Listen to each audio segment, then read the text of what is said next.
So I was excited to share this with you because I played this game very recently. This is a game called Ascension, Transition, and Silver, and this game caught my eye for a couple of reasons. But the main one is that this game is very explicitly based on one of my favorite science fiction books, and that book is Roadside Picnic. Roadside Picnic is probably best known because it was the book that was adapted into the film Stalker from, I believe, oh god, I can't even give it, I think late 70s, early 80s maybe, directed by Andrei Tarkovsky. So you might have heard of or seen Stalker if you have not read the book Roadside Picnic. But the general idea behind Roadside Picnic is that there is a, I'm not going to go into this too much, but there is a zone previously inhabited by humans that has, for mysterious reasons, become a hotbed for unexplainable activity that breaks the laws of reality and physics. So in the book and in the film, you have these people called Stalkers who take people into the zone because there are valuables in there, and there are all kinds of myths about what you can find in there, and also because people are just curious. But obviously it's heavily secure and cordoned off because it's also extremely dangerous. That is basically where this game starts off, but it takes that concept into what I think a very interesting new area, and that's what we're gonna experience today. So we're gonna be able to play this game all through today. The plan I was thinking is, actually I'm gonna get my phone before we get started as well because I think I'll need it. The plan, what I was thinking, is that this game is dependent on a couple of different choices. It's mostly a visual novel, and the main gameplay is that you make choices during the game. There's about 5 or 6 of them. And I'm going to, on the first playthrough, I'm going to let the chat decide every single choice. And we're just going to get the ending that organically happens depending on those choices.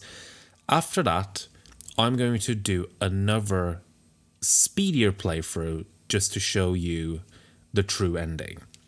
So I want us to experience this game because that's exactly what we did when we played We Know the Devil. It has a very similar mechanic where the ending is determined by the choices you make.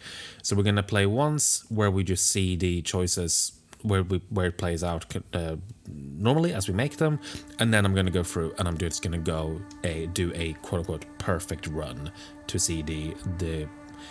I mean, all the endings are good, but there is one that is true, quote unquote. So before we get started, a couple of content warnings. Now this game is not very... This game features no visible anything, really. This is a very barren game from a visual perspective. So everything that I'm mentioning here is stuff that you're not actually going to see, but there are going to be descriptions of body horror. There are going to be descriptions of injuries. There's going to be talk about dysphoria, there's going to be self-loathing, stuff like that, depression, anxiety, death wishes. It depends a little bit on the choices we're going to make, but there's also going to be allusions to stuff like state violence and fascism. So please watch with care if any of those is stuff that you struggle with being exposed to. No, you haven't missed Hollow Knight. I'm just taking a break. We are getting back to Hollow Knight. We are going to get back to Hollow Knight, but we're just taking a break for 2 weeks. And we're playing Ascension, Transition, and Silver. And it starts in a club. The Underhive is dark, stifling, noxious. You could choke on the acrid stench of spilled vodka and rotting sugar, and the scholar does, reflexively covering his mouth.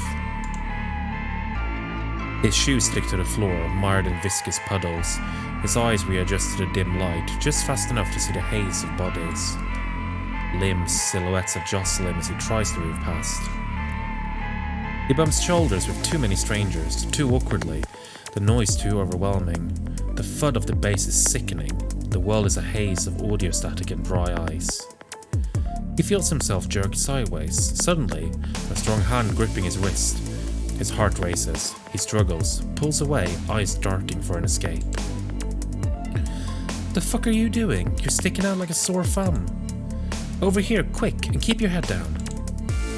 So sorry, just please let go of me. It's so loud I can't think. The doctor's gaze is harsh but not unforgiving. Her nerves betray her composure, her hand shaking slightly as she lets go. I'm sorry, I won't touch you like that again. Just let me do the talking here. You want this as much as I do, right? Yes, I think so. You have to be certain. This is dangerous. I won't forgive you if you get hurt chasing a dream you don't want. The intensity lights up in her eyes, her passion and rage and fury and betrayal mixed to a single point of hot white fire. The thrum of the bass blasts out again, the stench of sweat and absurd hormones mixing with dry eyes miasma. It's so hard to think like this, so hard to know what to want. She leads him to a quieter back booth, the strobe and neon flicker for the underclub. Somewhere far, far above, the hierarchy dances in perfect synchronicity, but down here with the sewer rats, everything is off key, a half beat at a time. I know you're out of your comfort zone of this, I am too, but I'm not letting anyone stop me. This is too important. I wish I had your drive. No you don't, trust me. Wait, I think they're here. The smoke briefly clears as the escort paces through the crowd, their presence small but distinct, usually off-kilter steps and mistimed beats. The hierarchy's clothes are still there on them, no one is ever truly free, but so light as to be just a scratch, not gouged so deep to the heart. They draw a deep drag from the vaporizer, cells shifting imperceptibly under the surface. They sit beside a scholar, cat-like, grinning sharp as a razor. So, it's you two nerds that want to get into the zone, huh? Were we really that obvious? Do you even have to ask? I was trying my best. I care for you, Professor, but seriously, shut up. This is not your area of expertise. Sure as fuck ain't yours either, Doc. Then make it my area of expertise. We're getting into the zone regardless of whether you help us or not. And if you want payment, I suggest you help us. Check the case. What? Oh my god, did you? Is that Psycho Silver? Yes, it is. Now forget what you saw. I've betrayed too many people for this to get screwed up now. Ooh, this is the real shit, huh? You really weren't kidding when you said you were serious. I don't kid. You realize you can't go back to the hierarchy after this? Then you understand how serious I am. Alright, and Nerd King over here? What's his payment?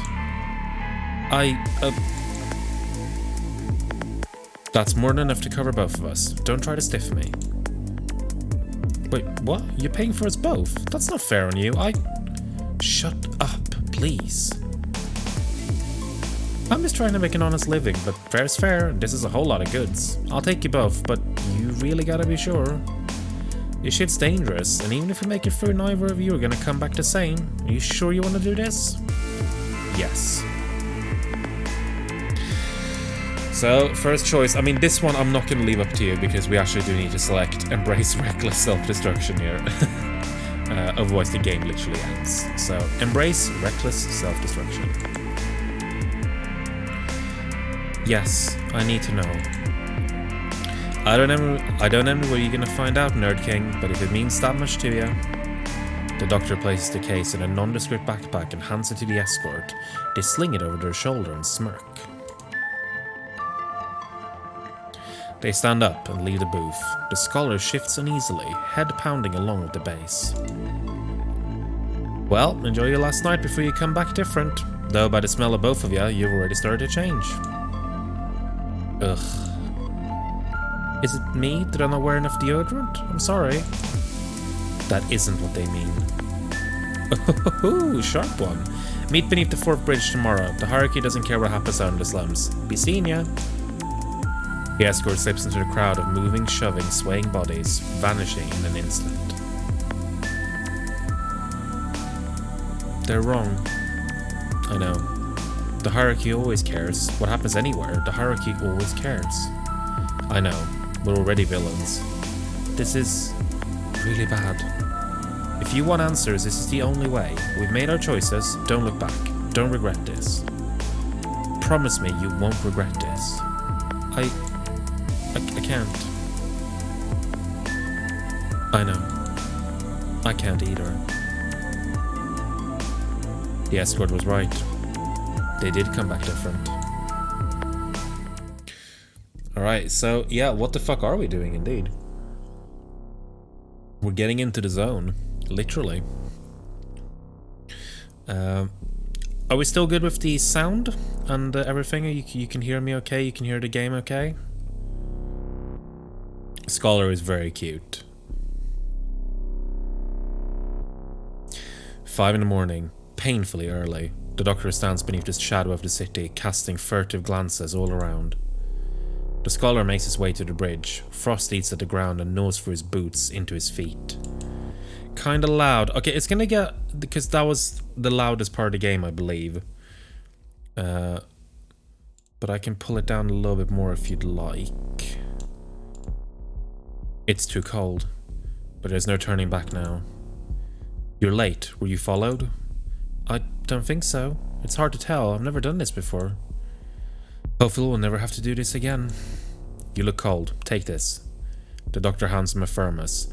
Gingerly, he unscrews the lid, steam and condensation pouring upwards, mixing with the cold puffs of his breath. The scent of hot chocolate fills his nose. He sips, a familiar warmth spreading through his chest. It tastes like home, like memories of a childhood he never had, of cozy winter fireplaces, and the scent of cinnamon, of the illusion of family and unconditional love. It tastes like the time before he even knew what the hierarchy was, but that can't be true. Everyone knows what the hierarchy is, even if they're too young to understand it. Is this Kak Rashne? I didn't think they made this anymore. They don't. I saved it for a special occasion. I can be sentimental sometimes, as much of a shock as that might be to you. A whisper passes through the air. With barely a shuffle, the escort appears, as if they had already always been there, unnoticed. What up, dustbags? Oh god, frick, I nearly dropped my drink. It's okay, you can say fuck. Where we're going, you can say all kinds of bad words. Please don't patronize me. Leave him alone, escort. I paid you well enough to be civil. Geez, can I have some fun? I don't bite. Much. The trio leave, departing quickly before the eyes of the hierarchy pay too close attention. A futile endeavor in the long term, but if you slip away whilst they're blinking, you can have a short chance. And a short chance is all they need. The escort guides them to the edge of the city, past bright glittering lights, away from the insulated safety of the modern hierarchy, steadily further into the suburbs. They await together. The glitz and glamour rapidly vanishes, replaced instead with half-torn fences and decaying tower blocks. The escort leads them further, down a ditch, through a torn open fence, onto the old train tracks, and almost too easily, through an empty cargo carriage. They gesture to remain silent. I'm gonna bring the music down a little bit more. The doctor takes deep, quiet breaths, hard as stone, but sweating. The scholar, small, nervous and uncertain, shivers without feeling the cold. Within a few minutes, he can't feel anything at all. The escort gestures again and holds onto the side of the carriage. With a start, the train's engine clunks on. The scholar stumbles for a moment, but the doctor flings an arm out, steadies his shoulder. Their breath billows in front of their faces as the engines roar around them. Still not safe, but better than before. A few minutes pass, an hour, 2 hours, 3. The engines of the train die back. The glimpse of the outside world through the door crack slows. The escort prowls forward, opens the door, looks around, judges his surroundings. The escort looks down, waits for a momentum of the carriage to slow enough. They point and gesture out. Jump! The doctor moves forward, leaps, braces for impact. She lands, crashing to the frosted glass outside, the thud winding her. She tries to roll, but the world sparkles in front of her eyes. The scholar follows next, throws himself off, lands and skids on his feet. He overbalances, coming down hard on his elbow. He stifles a yelp of pain, biting his arm to keep from crying out. Last, the escort jumps, lands, falls, skidding on their knees. But they came prepared, their already dirty combat trousers unashamed of another stain. They stand up and jog over to the scholar, then the doctor. That's the least unpleasant part of what we're gonna do. Gah, I'm okay, just fuck. Hurts to breathe. Just a bit. I'm fine, I can stand, I'm fine. You better be. I hid our survival bags over the hill. They're not light. I said I'm fine. The trio climb atop a small hill covered in tall, untamed grass. The doctor waves away the help from the scholar, but she winces in pain. The escort climbs down the other side and moves aside a well-hidden tarpaulin. Beneath are 3 large military-grade camping bags. They hand one to the scholar, a second to the doctor, who winces again, but shoos away assistance. The escort finally unfurls a carefully wrapped package beneath the bags. 3 radiation counters and a psychosilver pistol. They load in cartridges of 45mm Camusian AP rounds. They hand a counter to the doctor and another to the scholar. They also hand him the gun. He takes it cautiously. I've never fired a gun in my life. I've never even seen one like this. That's because they're highly illegal. You don't have to look so happy about it. Look, we need it for the zone. There's the HQE phenomena. I know, it scares me. Huh? He's referring to the blowouts. Yeah, sorry, I ain't fluent in fancy. I just didn't think it'd be so real. It feels more real now we're here. I didn't want to need this gun. I don't want this. I don't want to face it. Then why are you here, buddy? I want to, but I don't. It's not straightforward. It was never going to be. He hands the pistol back to the escort, who shrugs and holsters it. Yeah, getting some color here. The trio adjust their backpacks and move forward. The tree line ahead is stained a rusted red, permanent autumn, a side effect of the zone's dialectic fallout. The air here smells still and cold, fresher yet emptier. Before the forest, before the zone itself, the layers of razor wire, the hierarchy couldn't control the zone, but it could at least exile it, fence it in, banish it from civilized society. The escort approaches the wire, kneels down, and slings their backpack off. They retrieve a pair of wire cutters, grumbling as they cut through the mix of artificial thorns and metal and sharpness. They fixed this up since last time I was here. There should still be a weak point there. The wire gives way, whipping to the side. The escort scrambles back, narrowly dodges getting hit in the face. The wire cuts their sleeve and slices across their left arm. In the distance, an alarm sounds. Dogs bark. The hierarchy knows. I thought this was a safe zone. Safer doesn't mean safe. Fuck, come on, go, through quickly. The scholar dives through first, the razor wire barely parted enough for him to get through, barbs piercing through to his legs. But he keeps on running as small streaks of blood splatter the ground. The doctor follows, grimacing as the wire slashes our arms too. The escort follows last, but sprints ahead of them both, their body used to the adrenaline as their cuts clot over. Gunfire sounds in the distance. A hail of shots rain across the ground around them, but they're still running. They're still up. Fuck! Go! To the forest! They keep running. The doctor, her broken ribs stabbing her, slows. The scholar and the escort dashing past her. She keeps trying to run. It's heavy. The world is heavy. Her lungs can't move all this pain in the way. The forest is just ahead. They can shake them there, but her head is swimming, her vision flashing with each jolt to her chest. She stumbles, falls, lands on her injured side. She screams and clenches her teeth, trying to stand again. The gunfire ricochets around her, the world dimmed by a cacophony of bullets. She tries to scramble up, the escort's yelling ahead, the scholar just visible at the tree line, but the world is flipped sideways. Which way is even up? Now, first choice time. So we're going to either follow the escort. So we're going to set this up as a... So this you should be able to see this now. God, I should have made this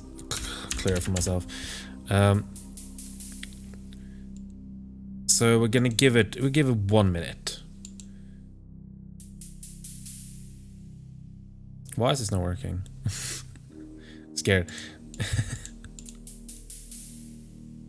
Okay, so I think it's it's not letting me put escort in. So I'm gonna see if that works. So yeah, it wouldn't let me put escort in. But you should see a choice there at the top of the tab. Who should we follow?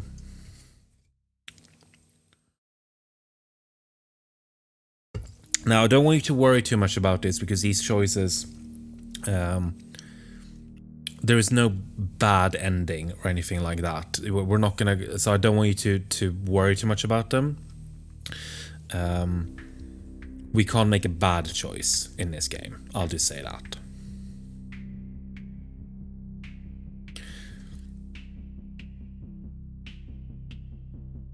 So I don't want people to be worrying too much. Not getting any votes in. Are you not seeing the poll?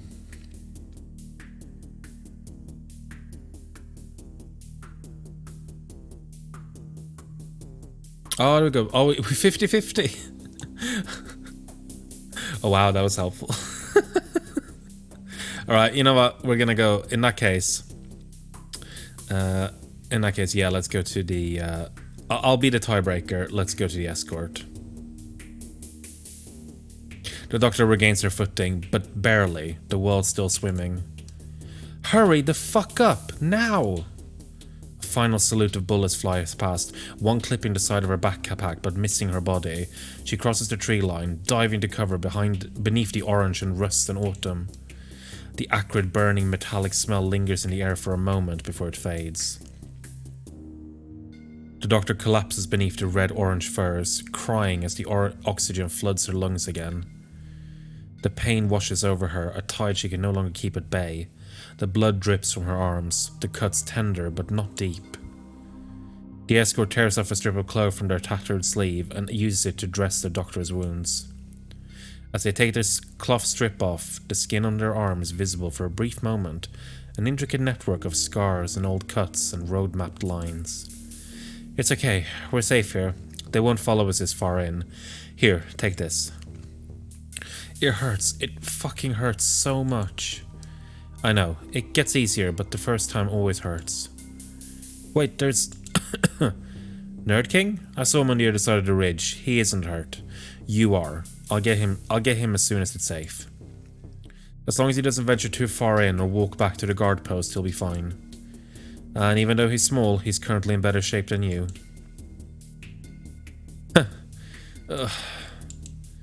What? Why? Why are you looking at me like that? You want to protect him, don't you? Can't help but feel like you put him in a lot of danger with this.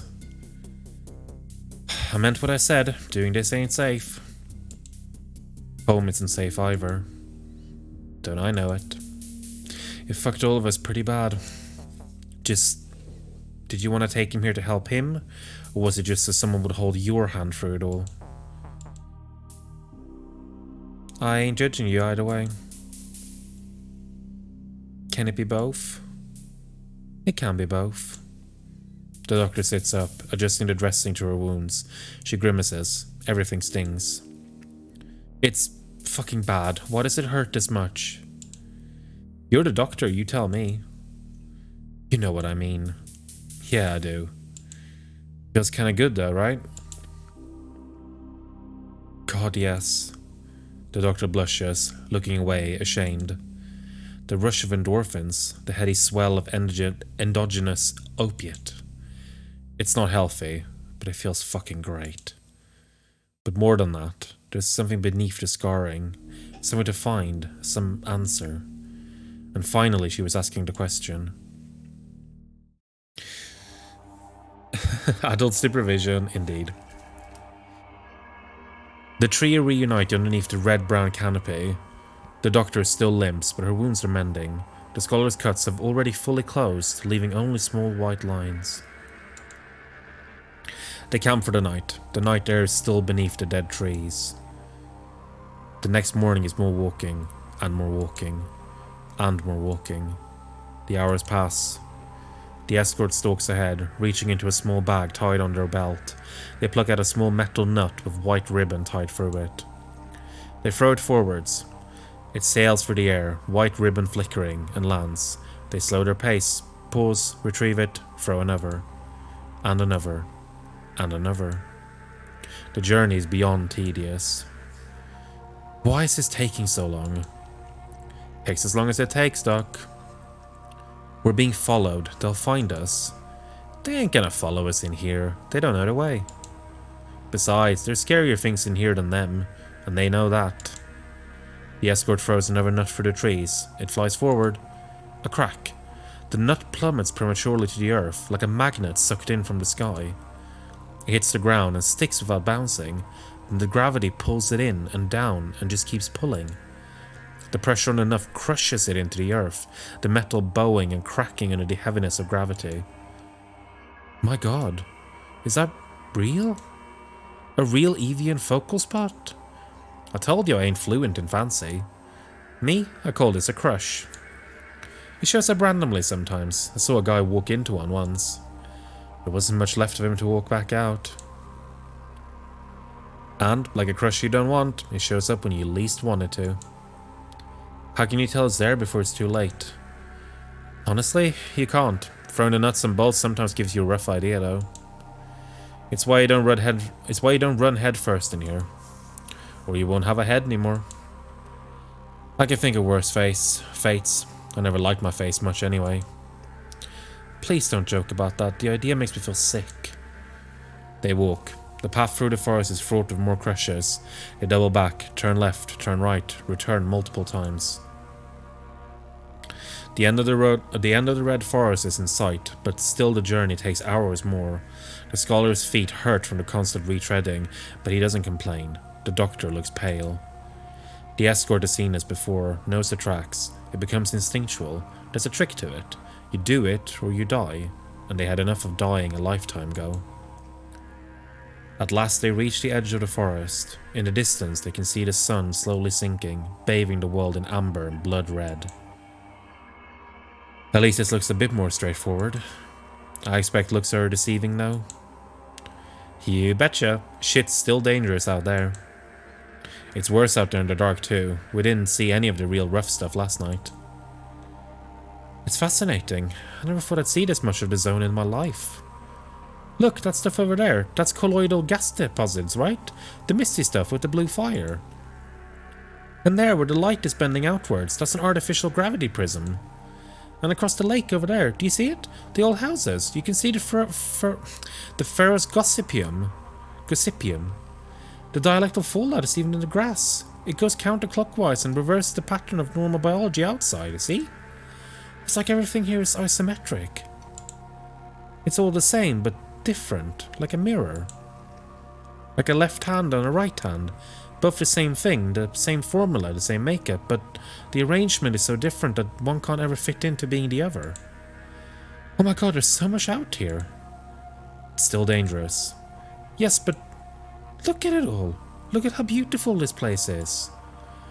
They all look out across the grassland. Emerald haze and blue smoke, dashes of fire and yellow and crimson and ash and purple glow, and chemicals and burning and chaos and war and freedom and peace. The escort takes a deep breath and grabs their vaporizer. They inhale the fluid, their cells shift, refocus, dancing in the golden light. Can't say I understand all that science lingo, but you're right, this place has always been beautiful. They take a deep breath, the mirror air reflecting inside them, the sinistral mixing with the dextral. We should go. We don't want to get caught short at night. There's a village a couple of miles from here. Should be safe there. Don't worry, Doc. No one lives there now, except others like us. No one here is gonna snitch. No one here can ever really go back to the hierarchy. Yeah, the mix of photos and the images I think work really well. The photos, I believe, are mostly taken from the Chernobyl exclusion zone as well, which is appropriate. The sky changes above them, gold bleeding out into blood red as the last light fades. The escort continues to throw metal nuts at random intervals across the grassland.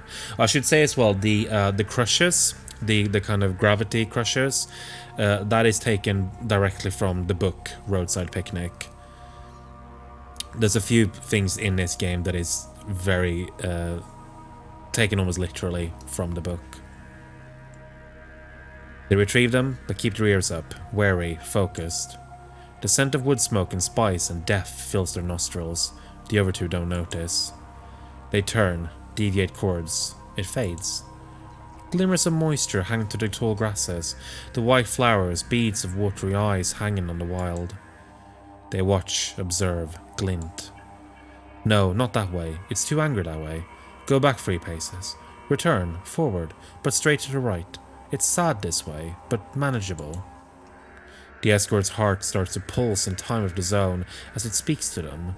The soft glances, the small touches, the things no one could see unless they already knew. A flirtation, a moment in time, present, then lost, then found again. Outside here, their head felt full of cotton. In the zone, they felt like it all made sense. Like they made sense. Ahead, through an overgrown clearing in the trees, the old remains of a road, long abandoned. The escort pushes the brambles and thorns out of the way, ignoring the scrapes across their fur trousers. There are only a few houses, and the remains of a medical clinic and a small dilapidated storage shed. The carcasses of empty, dead vehicles still lie on the roadside, their internals long since gutted for metals, leaving only shells. The scholar gazes inside. The rotten upholstery still has the traces of psychosilver dotted through. We're here. You guys want to get ready to make camp? The village is safe. The scholar takes out his Foco Geiger radiation counter, the soft burst of static picking up as he waves the scanner across the area. He frowns. Safe-ish. The scholar frowns more.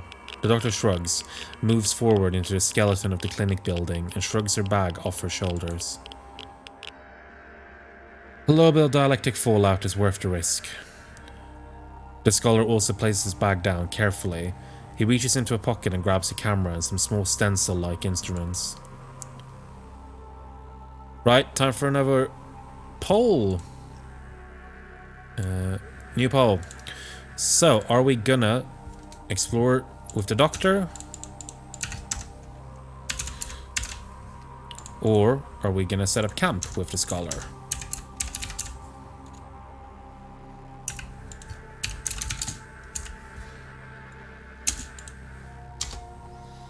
And we're gonna let that go for a minute.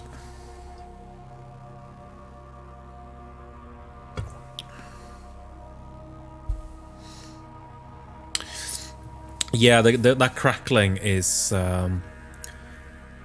he gave like a very visceral response from it, I think. And especially like it's a very Fallouty thing, obviously.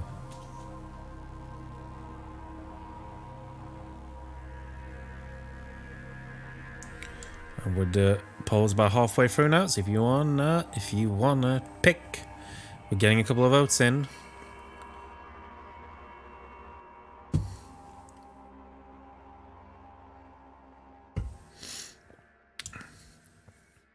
How is take a time now, we've got about 10 seconds left. How's everyone doing? How's everyone's week been? I think we're getting an answer here, and it's gonna be the scholar. Indeed, we're gonna go set up camp with the scholar.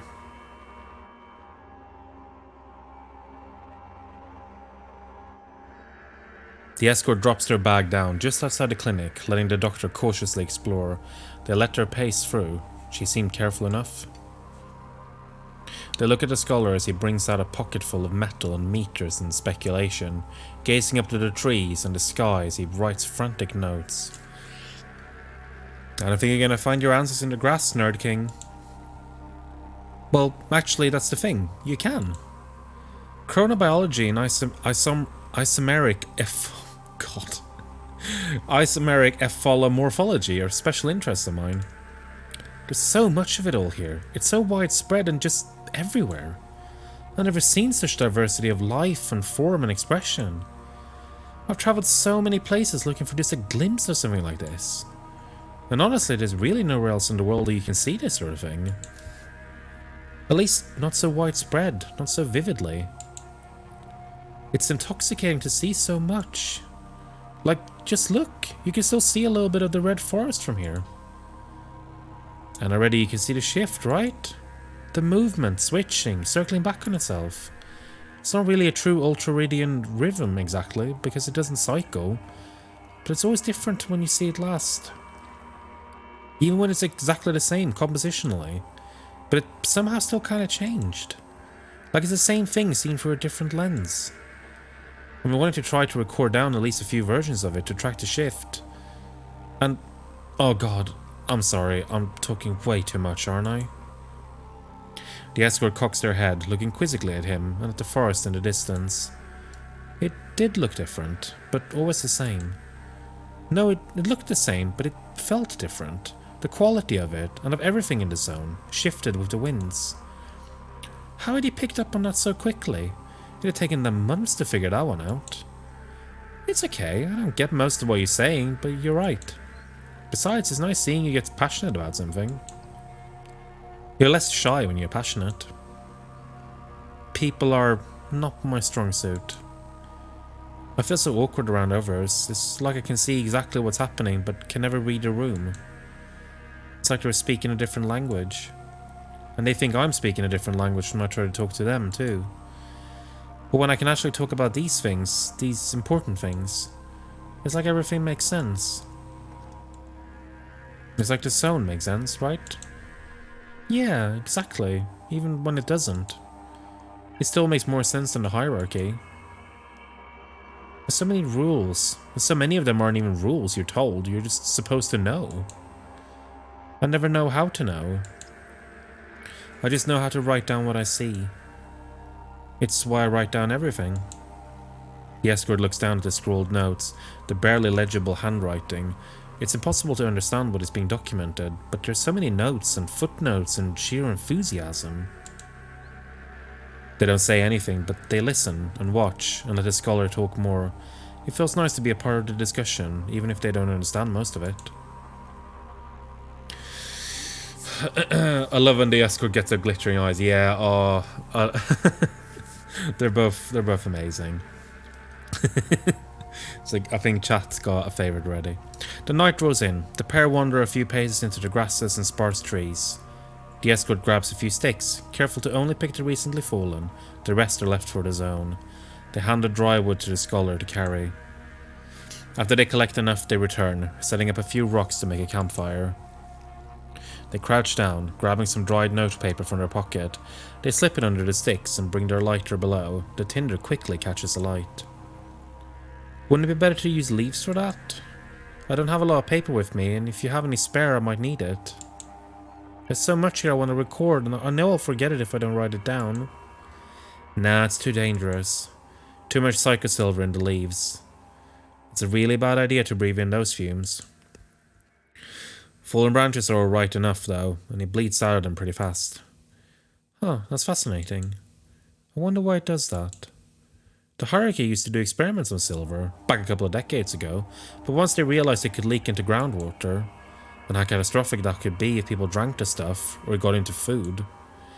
Because that sort of contamination never really fully comes out, and well, they worried that would cause a full breakdown of society.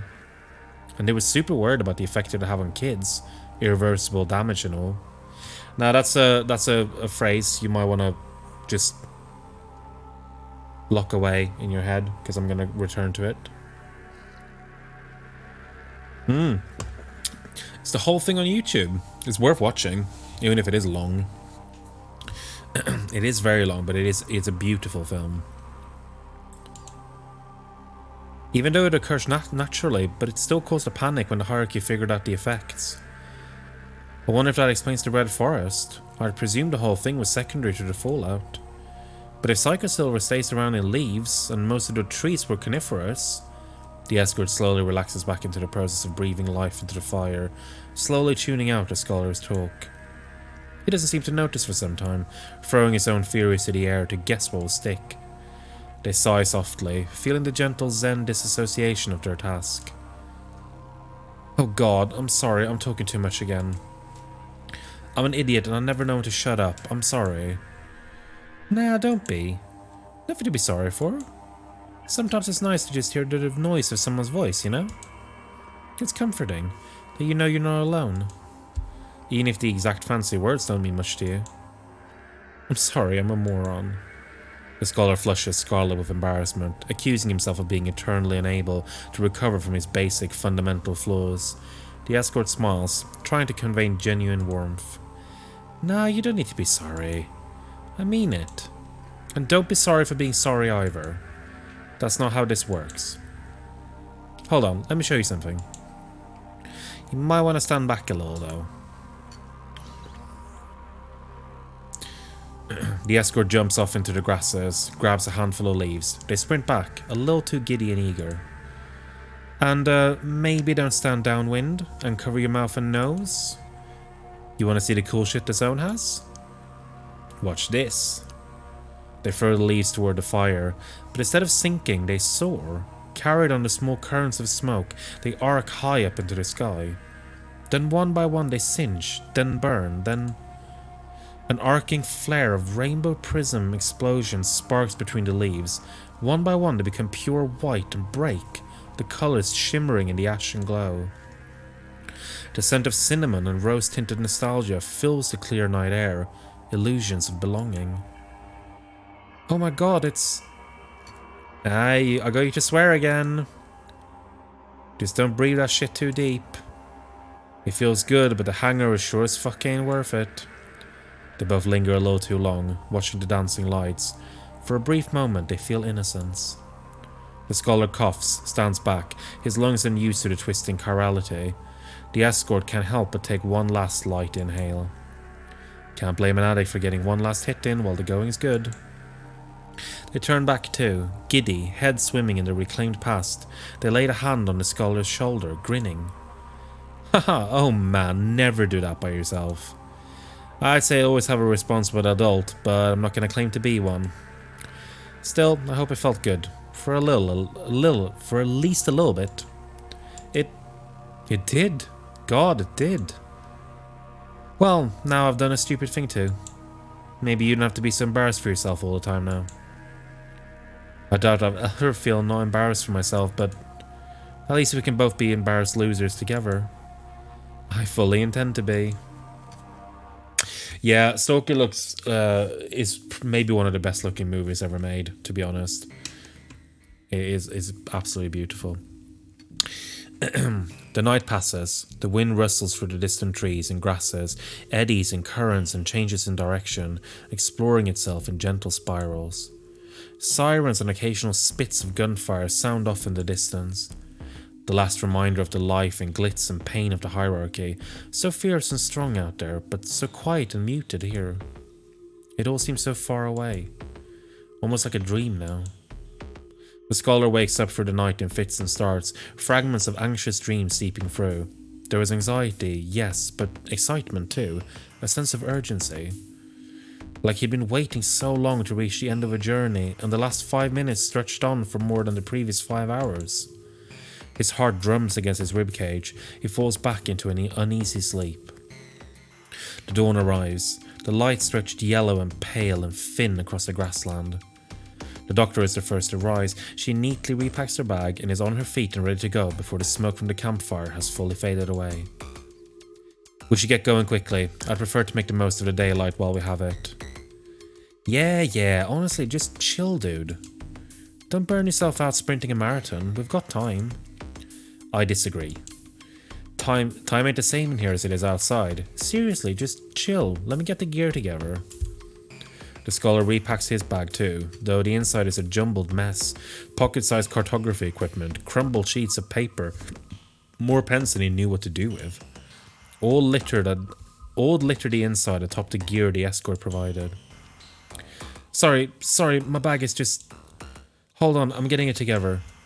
He pulls hard on a drawstring, the beginning pangs of anxiety sitting in the pit of his stomach. He tugs too hard, the string tearing as the bag spills. Sorry, oh frick, oh damn it, God. Both of you seriously need to chill. Like, I get it. The bite starts to hurt more when you get this close in. But seriously, this'll take as long as it's gonna take. A few more days at least, okay? The doctor paces over and helps retie the string. Her hands are rough, but precise, used to practical work. The overfilled bag sits imperfectly, but securely. He stands again, masking her impatience, but clearly tense. He looks up at her, a full head taller than he is. He felt himself blush a little. He was never fully sure whether he was a little intimidated by her. She was kind to him, but too driven, too intense, too absorbed in the desire she seemed willing to kill for. The escort hefts their own bag onto their back, rough and imprecise, whistling tunelessly, and taking a drag on their vaporizer again. Let's go, time's a-wasting, come on, hurry up now. That's what I've literally just been saying. Now do you see how annoying it is? Don't encourage them. But fine, I take your point. Gosh, sorry. I'm just happy to win Nerd King over to my side, honestly. And a sip. He's a small bean. The journey remains slow. Once again, the escort throws the nuts and bolts, tied with the white ribbon, and once again they track and backtrack and deviate. Oh, this is found family. Don't worry about it. We're gonna get to that. Hours pass, but they barely travel a few miles.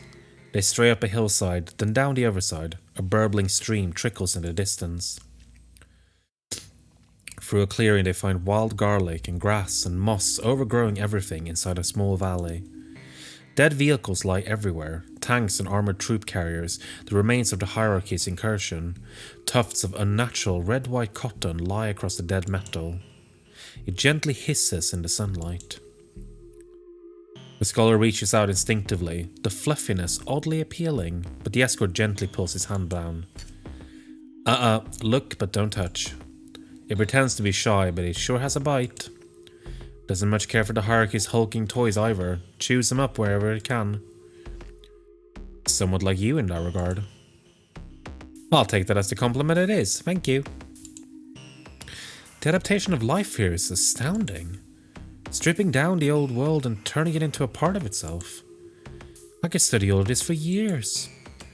As much as that PhD thesis might be interesting to read, we should press on. Sometimes I like to stop and smell the roses every once in a while. Just be careful of the thorns. The escort gently tosses an untied bolt onto the cotton. It swallows it, burns, hisses, steams.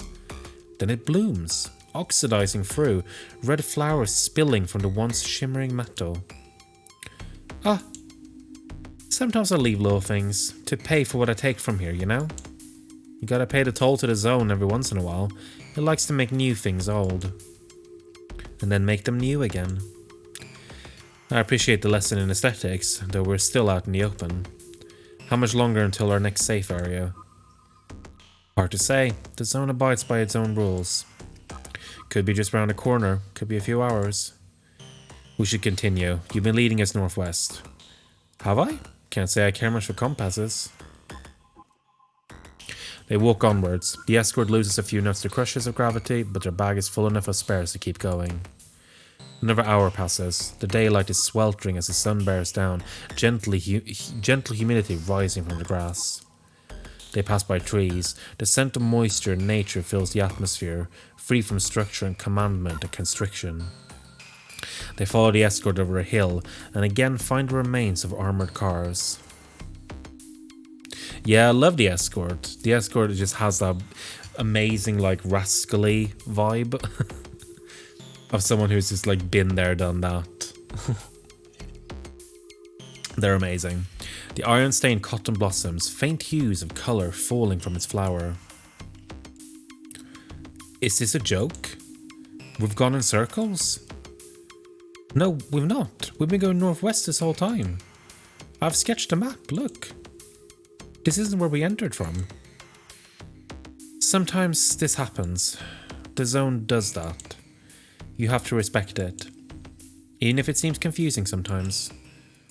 It takes as long as it takes. Nothing is straightforward. I guess it never was. Now you're getting it. They walk onwards again. The hours of the day pass. The scholar glances across the grassland, consults his map. The landmarks were the same, but everything shifted, distorted, like looking through a cracked lens. Direction is meaningless, beyond forward. Whatever forward means. As distance becomes meaningless, time blurs. The scholar's sketches and maps fade out, the cartography futile as landmarks fade, repeat, fade, shift. The day stretches thin, the last rays of the light fading out behind the clouds. The sunset looks hazy. Heavy, gravid clouds gently swell on the horizon. I think we're close. There's a bunker beneath the trees over there. A good thing too. Might be a storm coming. Not sure when though. It looks very red. Yeah, best not to stay too long out here now. Wait. That's a Hegelian quantum emission, isn't it? A blowout. Might be the start of one. Let's go. We've got a little bit of time to get comfy before it rolls in. In the distance, sirens blare. The screams of the hierarchy over that which they cannot control. Right, time for this again. So we're gonna... Are we gonna watch the storm with the escort or the doctor? So we're gonna...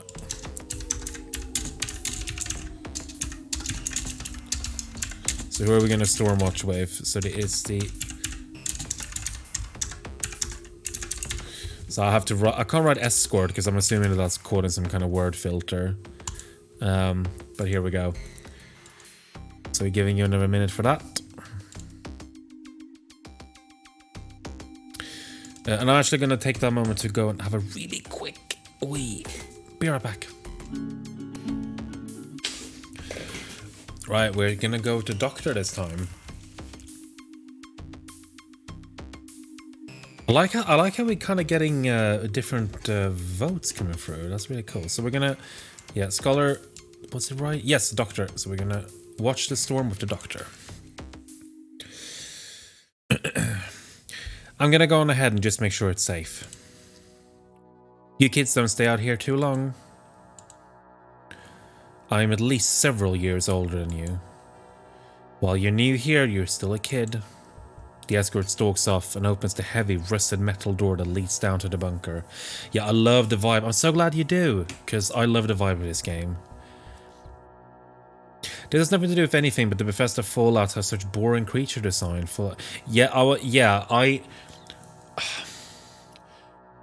I'm very mixed on the Bethesda Fallouts, and I think they do some things really, really well, and some things I much prefer the old ones too, but I know that that's a very contentious topic.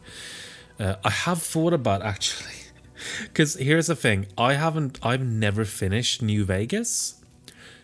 I didn't start playing New Vegas until a couple of years ago, and I never actually finished it, which is like, seeing that like Fallout 1 and 2 are some of my favorite games ever. I've thought about doing a blind playthrough of New Vegas on the stream, maybe, but so I'll talk about that more then, I guess. They turn and briefly wink at the scholar before they descend, gesturing towards the doctor. The doctor doesn't notice, gazing at the sky. The scholar has no idea what this means. The metal door grinds shut again, leaving just the two of them and the silent night sky. I've got to say as well that this music is very good. I love the music in this game. The siren stopped. They must all be getting to cover. It's so quiet out here alone. We aren't alone. We have each other. Your hands are close, not touching, but the sense of being there, being present. A potential held by a thread, just waiting to fall. The sky illuminates with a glow of crimson and amber, unnatural and terrifying, like a wildfire consuming the clouds. The Aurora Hirschfalis. St. Natalia's fire. God, it's hypnotic.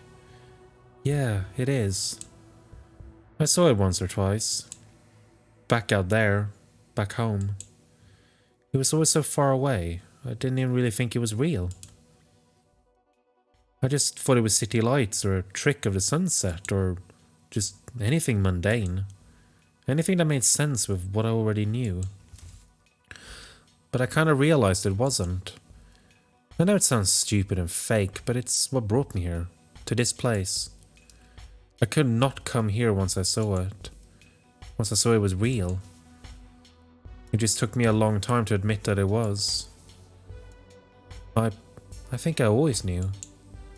It's hard to tell sometimes. I'm jealous. I wish I'd known so sooner. The doctor smiles weakly, eyes not leaving the horizon. The scholar glances down, embarrassed, though he couldn't tell why. She seems so strange in this light. Not beautiful exactly, but fierce, determined, intoxicating. He looks down at his body, soft in ways that were wrong, humiliated at his own delay. It's not that straightforward. I remember seeing the flames dancing in the sky as a kid. Time when the rain burned. Our parents kept keeping us inside, away from the fallout. It looked so pretty, but it was so scary. I remember seeing people on TV talk about it. How it was a disaster, how it would destroy the core of civilization. You must have seen the maps, the prediction that a whole continent would be uninhabitable. But I wanted that. I wanted it, but didn't. I wanted to taste it, but I wanted to run away from it. I wanted it even though it would destroy me. I felt perverse, broken for it. I still do now. For what I want. You're not. Or at least if you are, then I am too. I don't know which of us is worse. The doctor finally turns, looking down at him, tears in the corners of her eyes. He wants to hold her gaze, but can't, flushing red. She doesn't see it, the embarrassment masked by the red of the auroral glow. I wish I was more like you, you know. Even when you talk about these things, even when it sounds terrible and destructive, you're unashamed. Not really embarrassed. That's not the same as shame. Shame is what we hide from each other, from ourselves. You're too open. You wear your heart on your sleeves. If I could have been like that, I'd have been here much sooner. The scholar shuffles, uncomfortable with her intense gaze. Her eyes are oceans swallowing him until he drowns. He doesn't want her to see him, but he does. He wants it more than anything. To be seen, really seen. If you had been more like me, you would have gone on your own years ago. And then you wouldn't be here now. With me. And I couldn't be here alone. I'm glad you're you. She looks away, her eyes watering. She wipes her eyes on his sleeve and turns back to look at the dancing red in the sky. His heart moves as he really sees her, her face bathed in gentle infrared and gamma. Her hand meets his. They touch. The scholar feels his breath catch, his body acting without him. Her pulses fall into the same direction. Chirality aligns. Morphology, imprecise and incorrect, no longer matters. She squeezes his hand. For just a moment, everything feels perfect. In the distance, the storm pours, dancing with red. The winds pick up. A haze of psycho silver precipitates from the clouds. It scares him, but he wants it. He wants it more than anything. Right, I'm going to catch up on the... No, I know some people don't like the passive ones, but I really love them. Yeah, and I think Dapling's making a good point here as well. That like 2D sprites, you have more flexibility than if you're going to make something that works in 3D.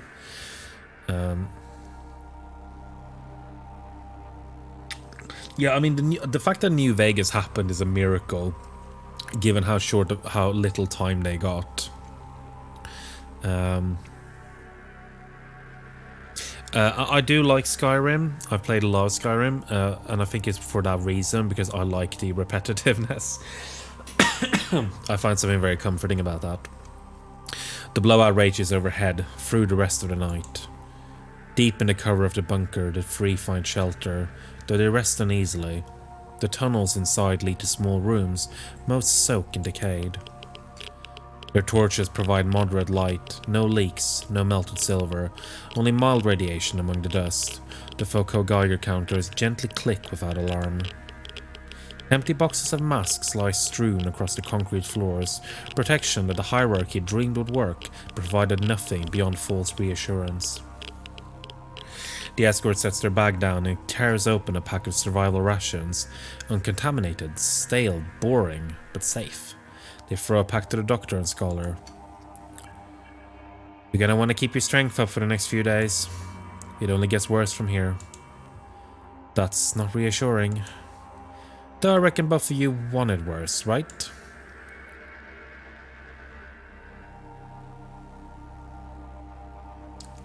The night passes. By the time morning dawns again, the traces of the storm have all faded. They exit the bunker. The psychosilver seeps into the soil, the radiation and alteration soaking through beneath their feet. They settle into the familiar routine, a slow walk forward interspersed with returns and changes in direction, sidestepping and reversing and returning over and over. The progress is beyond slow. The doubling and redoubling eats away their daylight hours far, far too quickly. The doctor appears tense, anxious with how long it takes to get barely a few miles. How many other bunkers are there like that? If another blowout hits us, I'd like to know we've got shelter. We seem to be walking closer and closer to their origin point, and I don't want to be caught short. Don't worry, I've got a plan. Shouldn't be too far from here. They journey toward another line of trees, this one still mostly green, only sparse flicker of red visible among the leaves. The remains of an old road lead behind the conifers, though even the road isn't free from hazard. The Scholar almost carelessly steps too far to the left while scribbling down notes. His bag is tugged into an unseen crush. He heaves, pulls, stretches, breaks free, though a handful of loose pens fall from his pocket into the gravity well. He grimaces, but no harm done. Here we are. Do you see it? Just above the treetops. Poking above the green was the tip of a colossal structure. Wires and data and steel. It stank of hierarchy, but the zone was reclaiming it, piece by piece. They approach a gatehouse, long abandoned. The escort pays the trespassing warnings no heed and pushes the steel gates open. They grind painfully, metal on metal. Fragments of iron-red cotton stick to the tips of the gate, but not close enough to hurt. They pace through cautiously until at last the tower, in all its glory, loom above them. It stretches for kilometers long, hundreds of meters up, a latticework of steel and beams and cables. Welcome to Rescue Point, folks. Used to be Judas Ridge. Not sure what it was for originally. The hierarchy used it as their last little hideout before they stopped pushing into the zone. Stopped trying to make it play by their rules. It will never play by their rules. It's ugly. It's really horrible. It makes me uncomfortable to look at it for too long. They wander through the metal struts. Try not to look all the way up from the bottom. You'll make your head spin. Okay, but why are we here? This isn't anywhere near where I've paid you to take us. And it seems like a dangerous place to be. If the hierarchy wants to come in and find us, isn't this the first place they'll look? Yes and no. Do you trust me? About as far as I could throw you. But I am stronger than I look. Make of that what you will. Huh. Okay, but seriously, there's some useful shit around here. And if I'm right, we can stay sheltered here safely for the night. Just come with me. If I'm right, I'm gonna make the rest of the journey a whole lot easier. The escort beckons, walking off in beneath the enormous steel structure. They weave between the rust-covered beams, nimbly sidestepping the alien cotton blossoming across the lower rungs. The other two follow on. Just behind the superstructure, they approach an outbuilding, windows long since broken and internals guttered and scattered. They tread carefully, the ground strewn with detritus and circuit boards and dying metalwork and the carcasses of ancient computers that once filled whole rooms. The escort ducks inside for the open door frame and turns her torch on. They scan around, clambering down dust-ridden hallways and steps into a pitch-black basement. Ah, yes, I knew it'd still be here. It's so damn dark in here, I can't see. What is it? Your ticket to the fast lane, sister. I don't feel that explains anything. Let me finish. I just wanted to sound cool. I do sound cool, right? I thought you sounded cool. See? Nerd King gets it. Yes, yes, get on with it. Service access tunnels. If we're lucky, they'll lead straight to the old town. And there's no crushes down there. None of the oversurface dangers. Nothing to slow our progress. We can be at your desired destination in a day. All I'm gonna ask is that we stop over overnight here so that I can have some time to scour this place more. There are gonna be other dangers down there, but if you want to get straight to the old town, this is the quickest way. Deal. Sweet. Okay, I'm gonna look around and grab some stuff if there's anything left here. We've got some time to relax, so set up camp. There's gotta be somewhere here that isn't too damp. Right, so are we gonna... Is the explorer gonna check the floors of the doctor or hang out with the scholar? So we're gonna do a quick one now. Well, I'm not even gonna bother writing this. So, doctor or scholar. Another minute to go.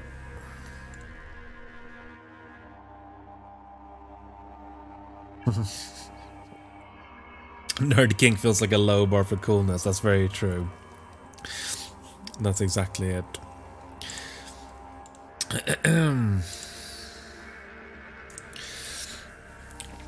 But I do love the dynamic that they create, the three of them. So if you remember We Know the Devil, you'll recognize that this is very much the same sort of thing where you have three characters and your main choices you make is which pairings you split them up with. And that's going to be important later as well. But I think we're gonna... Is it gonna be the scholar again? It looks like it. Yep, we're gonna escort the detritus with the scholar. The escort wanders outside, digging through the piles of broken circuitry. They examine the silicon and metalwork, flip it over, then toss it aside, nothing of value left stuck on it. The scholar joins them, prodding with a boot at the wreckage. What once was flesh and blood of the hierarchy's control, now torn and scattered. Like the entrails of a small animal smeared across the ground by an imprecise predator. To see the hierarchy no longer at the apex was unnerving but exhilarating. To imagine something greater than it, something that could descend down and destroy it. An idle, unrealistic dream, but still an entertaining one. The scholar follows a small row of reeds leading to a twisted collection of plant life, vines twining around themselves, snaking up the side of the building. It's kind of funny. Once you stop trying to coerce things into a structure, they just return back to how they should be. Forcing order on nature is like swimming against the tide. Out there, the hierarchy seems so natural, but here... Your eyes are finally open? The escort rummages around beneath the patch of reeds, picking up transistors, fuses, plastic, tossing them aside one by one. It's a big difference, huh? I guess it is. Can I help you with that? Sure, Nerd King. These vines have rooted pretty deep. Don't suppose you got a shovel or something, or spotted one around. I think I saw a really rusty one in one of the back rooms. Nice. I knew it was a good idea to have you tag along. They walk over to the building. The escort hefts a metal door aside. It grounds loudly on the concrete. The scholar covers his ears with his hands, grimacing a little. Ouch. Sorry. No, it's just me being dumb. Sorry. Big noises and lights and things are still a lot. Nails on a chalkboard. It's alright, you don't need to be sorry for half the stuff you apologize for. The escort casts her torch around and finally spots a shovel. It looks rusty and barely serviceable, but it'll do. You know, the doc, she's kinda obvious. But I'm still having a good read on you. Why are you here? What are you wanting out of this? I don't know. The doctor told me about this place. About the room itself. It can do pretty much anything, right? The world's last miracle. I wish I did know. I sort of know. I know I want to get to the room. Everyone wants to get to the room. But the room isn't what people want. It just helps them get what they want. What do you want? That's a question I still haven't formulated. Now, this is where we're starting to really intersect with the book and the film, because the core behind both of those, and especially in the film Stalker, is that there is supposedly in the middle of this big zone where reality shifts and changes, there is supposedly at the center of it a room where whoever enters the room can make any wish they want come true. So in both the book and in the film, you have a group of people who are being led by an expert of the zone, and they're trying to reach the room. So that is exactly what's happening here as well. So everyone has a wish that they want to be fulfilled. They return outside, the early evening light gently washing across them. It feels strangely cleansing, like washing away a lifetime worth of ingrained dirt. I'd always wondered if miracles really were real. Why hasn't anyone else tried to get there? Why isn't the hierarchy using it already? Ha! Oh, lots of people are curious, dude. Like, you do know that that's how I make a living, right? The scholar looks down, unsure on how to reply. He focuses on shoveling through the silver-soaked earth. The escort casts aside the other detritus. Lots of people want to taste, or are curious, or just want to gratify themselves somehow. The scholar flushes red, ashamed. Isn't that what we're doing? What I'm doing? Coming here out of curiosity? Using you to sate it? No, never. You're different. You're curious to know, curious to feel. Not like them. All they want to do is taste and consume and discard. It's what the hierarchy teaches them to do. People like me aren't people to them. At least some of them. I guess others are sweet and genuinely curious, but most aren't. The escort pulls up a handful of vines, hands covered in earth and gloves splashed in silver. They shake the excess off, wiping it on their trousers. Not all guides are escorts, but a lot of us are. Not a lot else you can do if you can't get back to the hierarchy. That's why I wanted you to be sure before coming here. They pull up more vines as the scholar shovels more, and beneath, only lightly buried, a small box. The vines had already buried into it, but at least some of the internals are intact. The escort pulls it out, opens it up. They brush the vines and roots away. Most of the spare circuits here are lost to time, but there is still one or two that remain intact. Pure, raw, untouched silver, welded in glass vials to the copper and circuitry in silicon. It still had all of its pathos before the hierarchy had learned how to fuck it. The escort brings out a small screw-top bottle, chipped into the vial with their knife, collected what little left there was. How did you know I was different? I guess at first I didn't. I just had faith. And the zone had faith. It doesn't let just anyone in. You mean it keeps out the bad and lets in the good? I guess it doesn't. Plenty of bad folk here too. It only lets in the hopeless, the wretched. People like us. People that really haven't got anything to lose. Even if it seems like we do, we don't, really.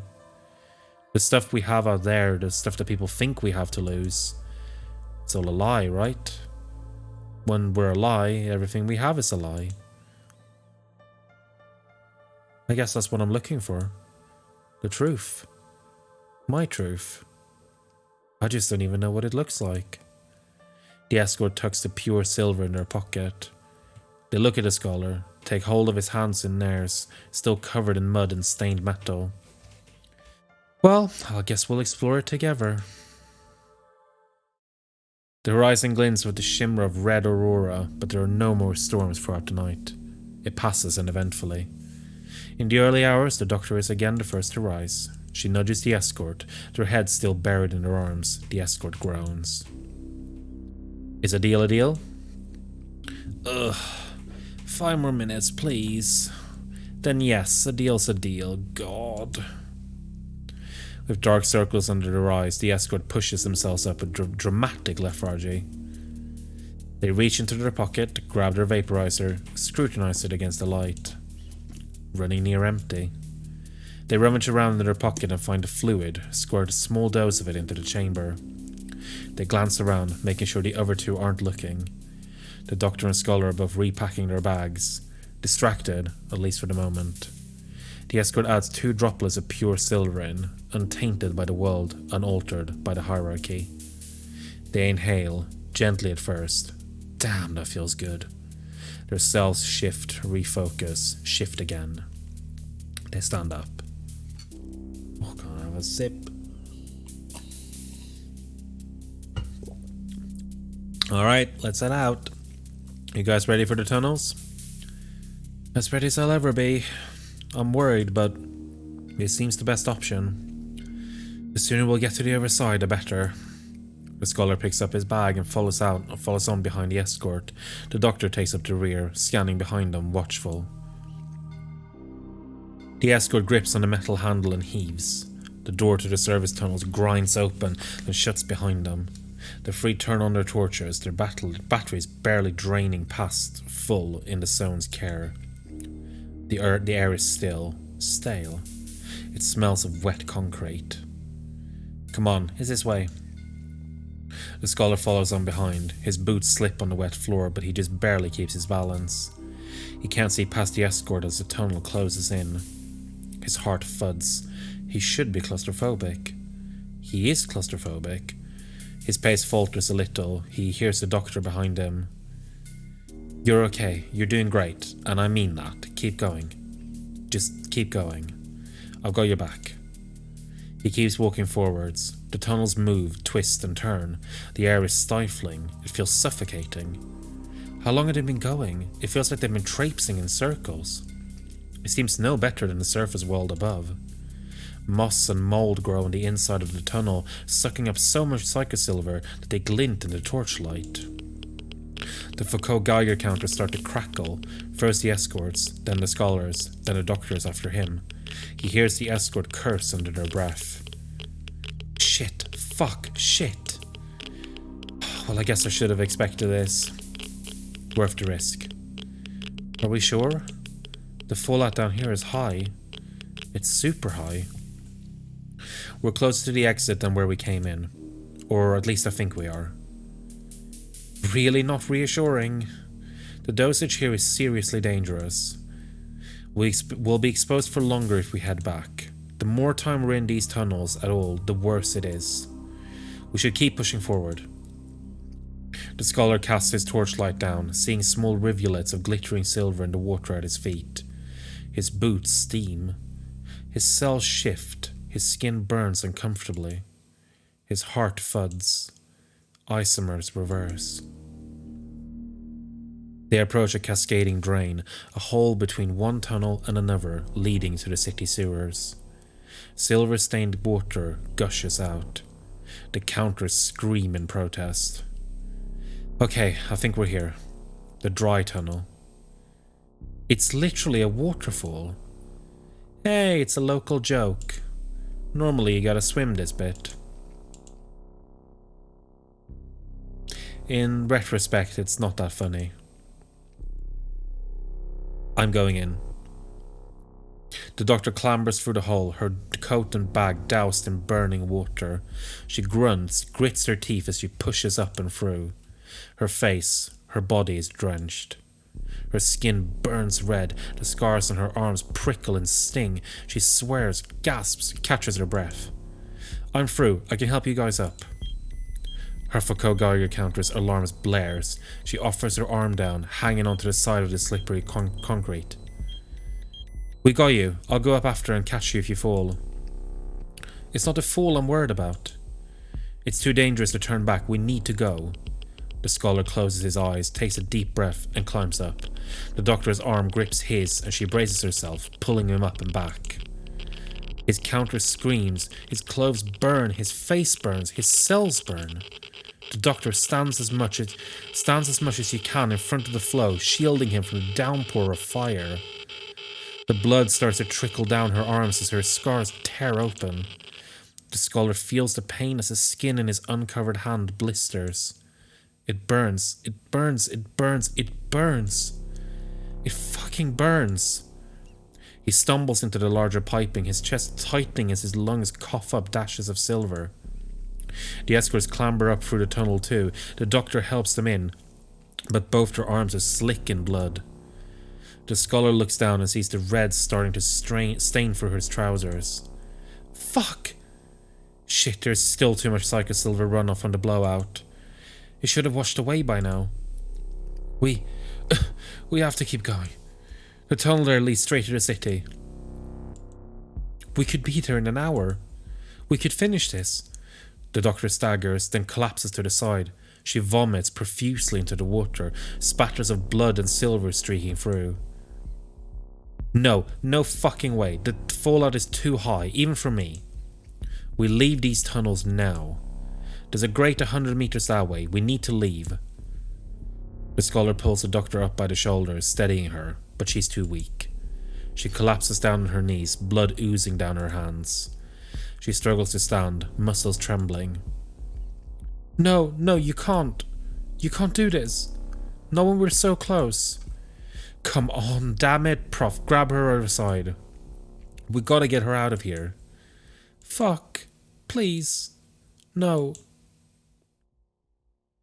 Together they haul the doctor up and out, half carrying, half dragging her to the sewer grating.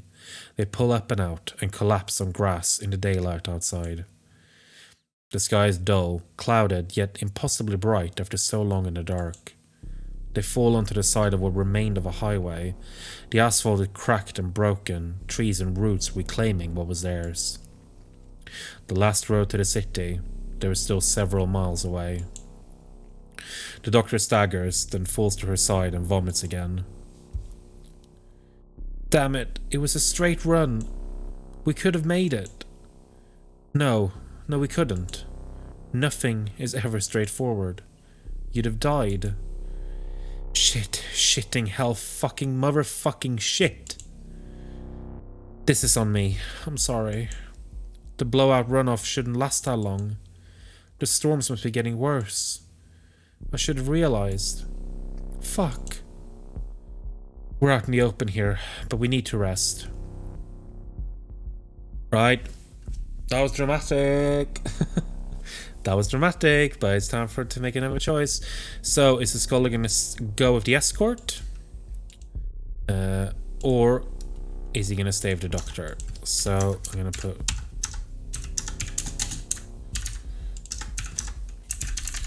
So is he going to go and look for shelter with the escort, or is he going to stay and tend to the doctor? You have a minute. Are we liking it so far? It seems like people are getting pretty invested, which is really neat. Because I know this type of game isn't like the most visually engaging. So I hope that you're enjoying it.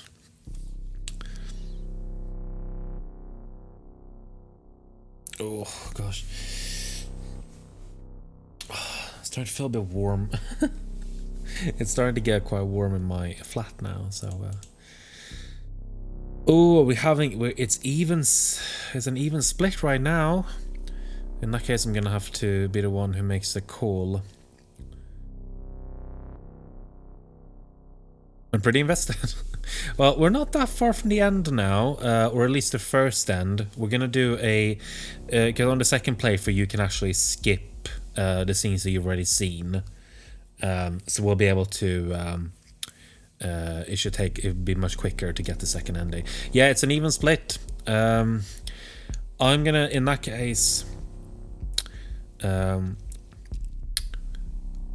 what are we gonna do? Actually, I don't know. Both of these scenes are pretty good. I think we're gonna stay with the doctor because she needs someone to look after them, and we can't really help the escort much at this point. I'm gonna go and find shelter. I'll be faster on my own.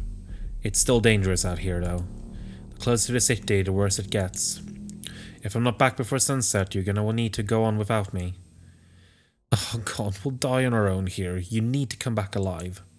Besides, I've grown to like you, despite it all. Aw, you're too kind, Doc, but those sound suspiciously like last words, and you don't get to die here. The doctor smiles through a grimace, blood still oozing from both arms. Are you sure you want to go on your own? I don't know what to do. Ain't got a choice, Nerd King. And she's not going to be safe on her own. We're not going to be able to beat our Reckless again in the city. Ah, shit. Just hope this works out. Really hope the sun protects me on this one. Ciao.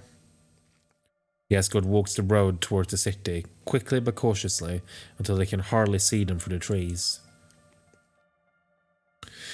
In the distance, the remnants of the city peek above the treetops. The doctor twists her body to look at them.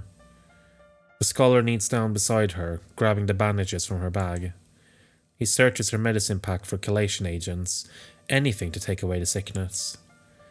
There aren't any. They must have fallen into the sewer stream below. If I had anything else to use, he sets to work bandaging her up. His work is imprecise but effective. The bleeding stops at least. She looks pale. Oh, fuck. We got so fucking close.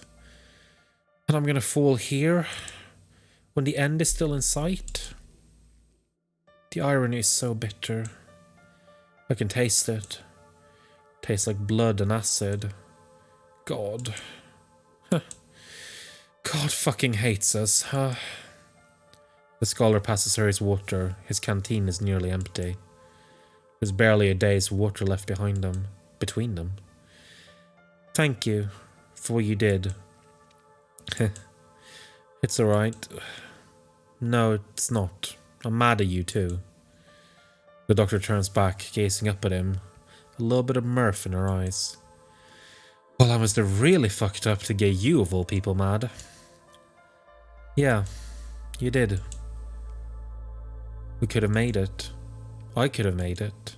She coughs again, blood and silver coming up in her spit. She looks a mess. He can feel the poison glow coming from her.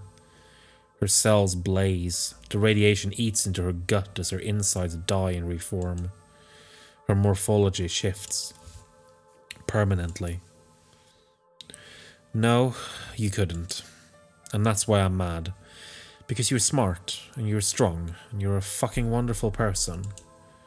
I wouldn't even be doing this without you. You don't have an excuse to be reckless. You don't get to be self-destructive anymore. It doesn't hurt just you. It hurts me too.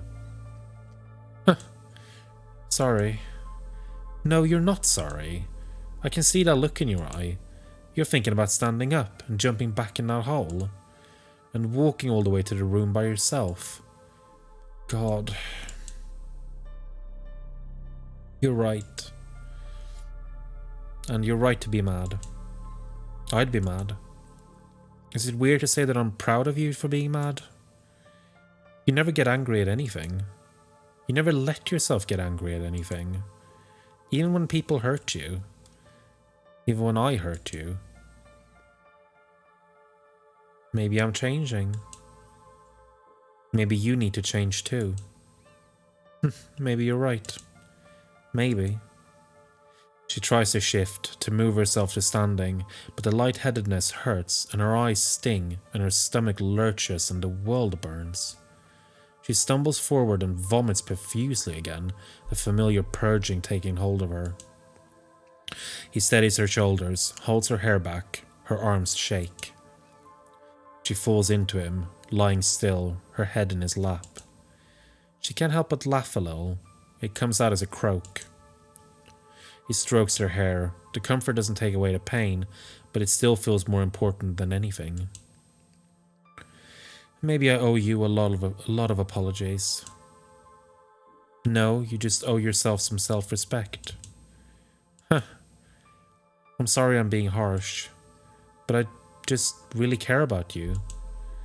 This hurts to see. Huh. I knew you'd never be able to get mad at someone without apologizing for it. But you're right. I am sorry. I hate this. I hate this body. I hate being like this. I want to become different, better. I want to make sense. I know. But there's a line between becoming something new and actively destroying the old.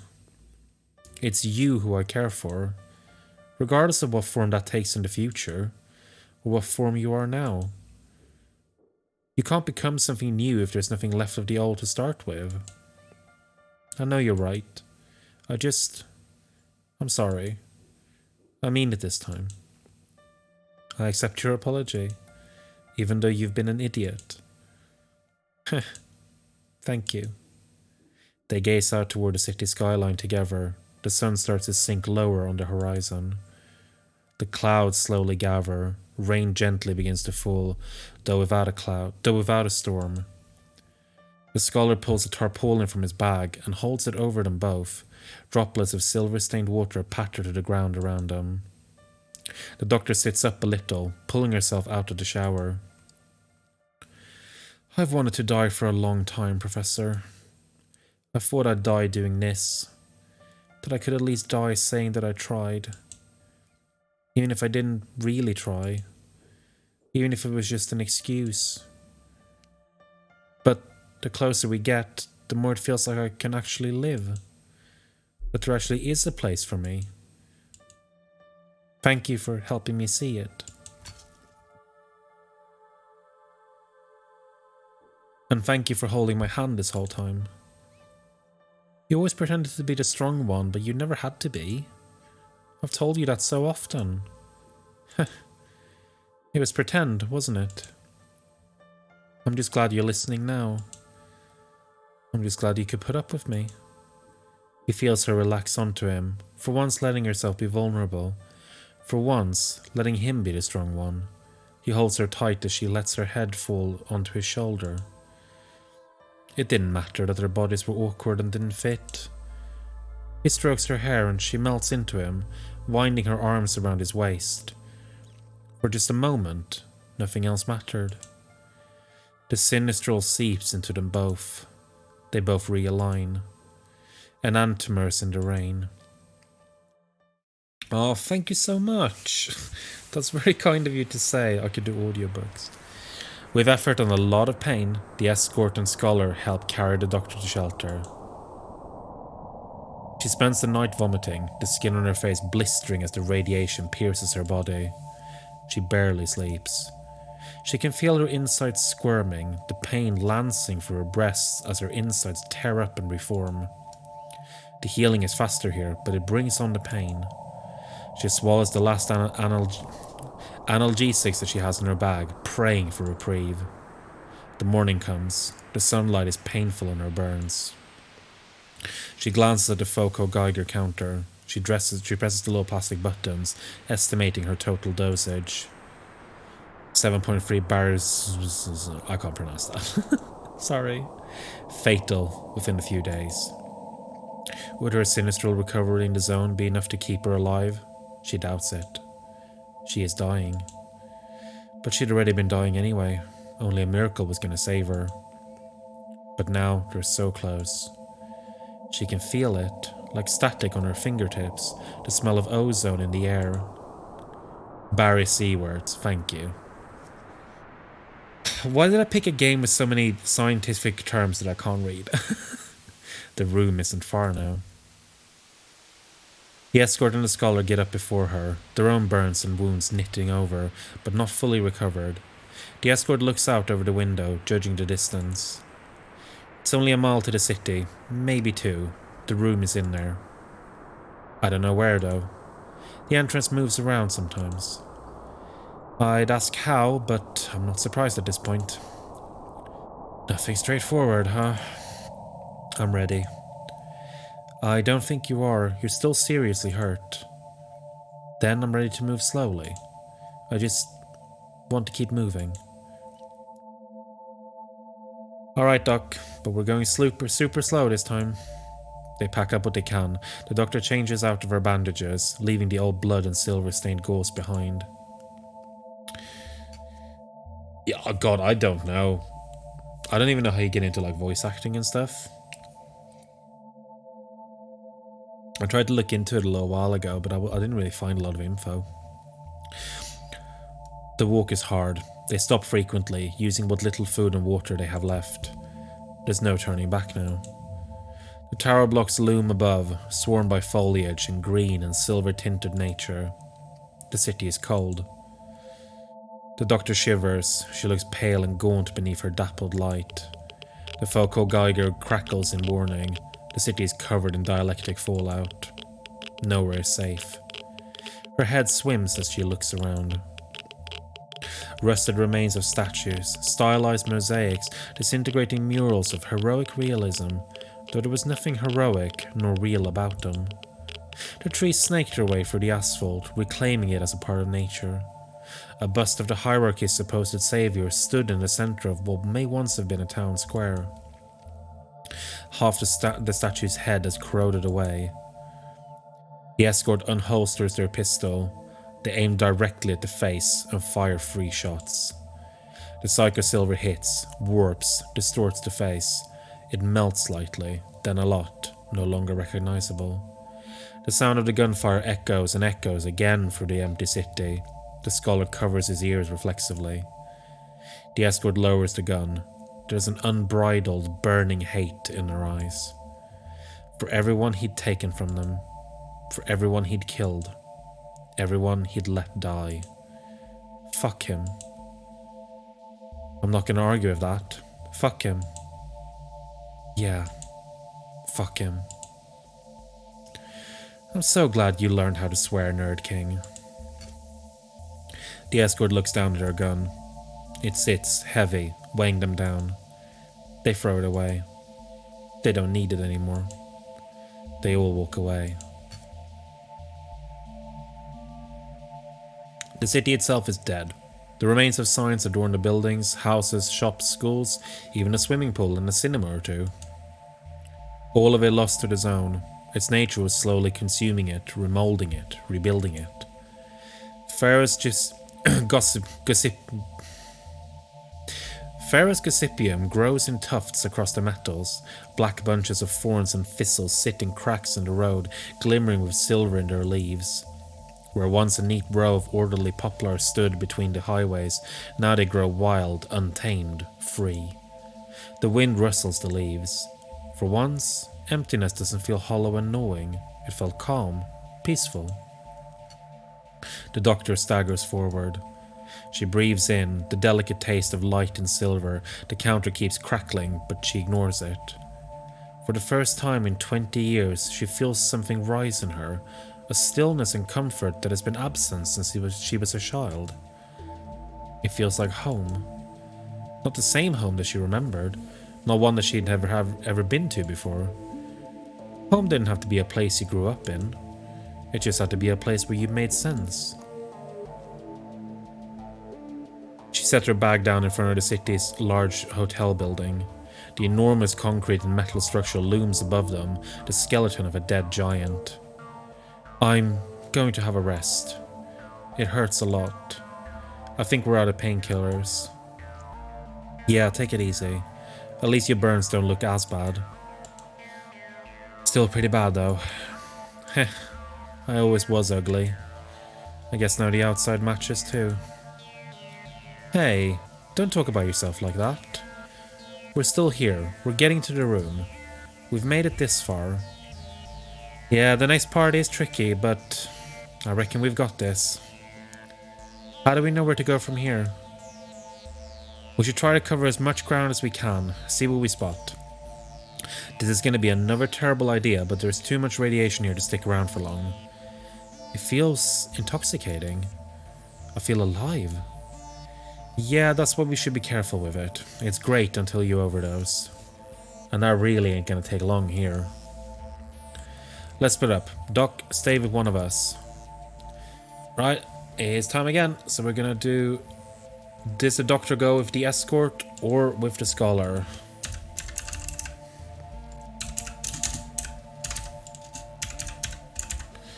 I'm not even typing these properly now. 1 more minute. Here we go. I think you have to offer yourself to do voices for free for small animators and slowly build a CV for that and get bigger jobs. Yeah, I mean, that's the problem though. There's a huge... there's a lot of people trying to do it. Is the thing. And if you've not really got a lot of experience already, then, I think you kind of have to fall into it as well, probably. You kind of have to know someone who needs an actor, but can't really afford it, I guess.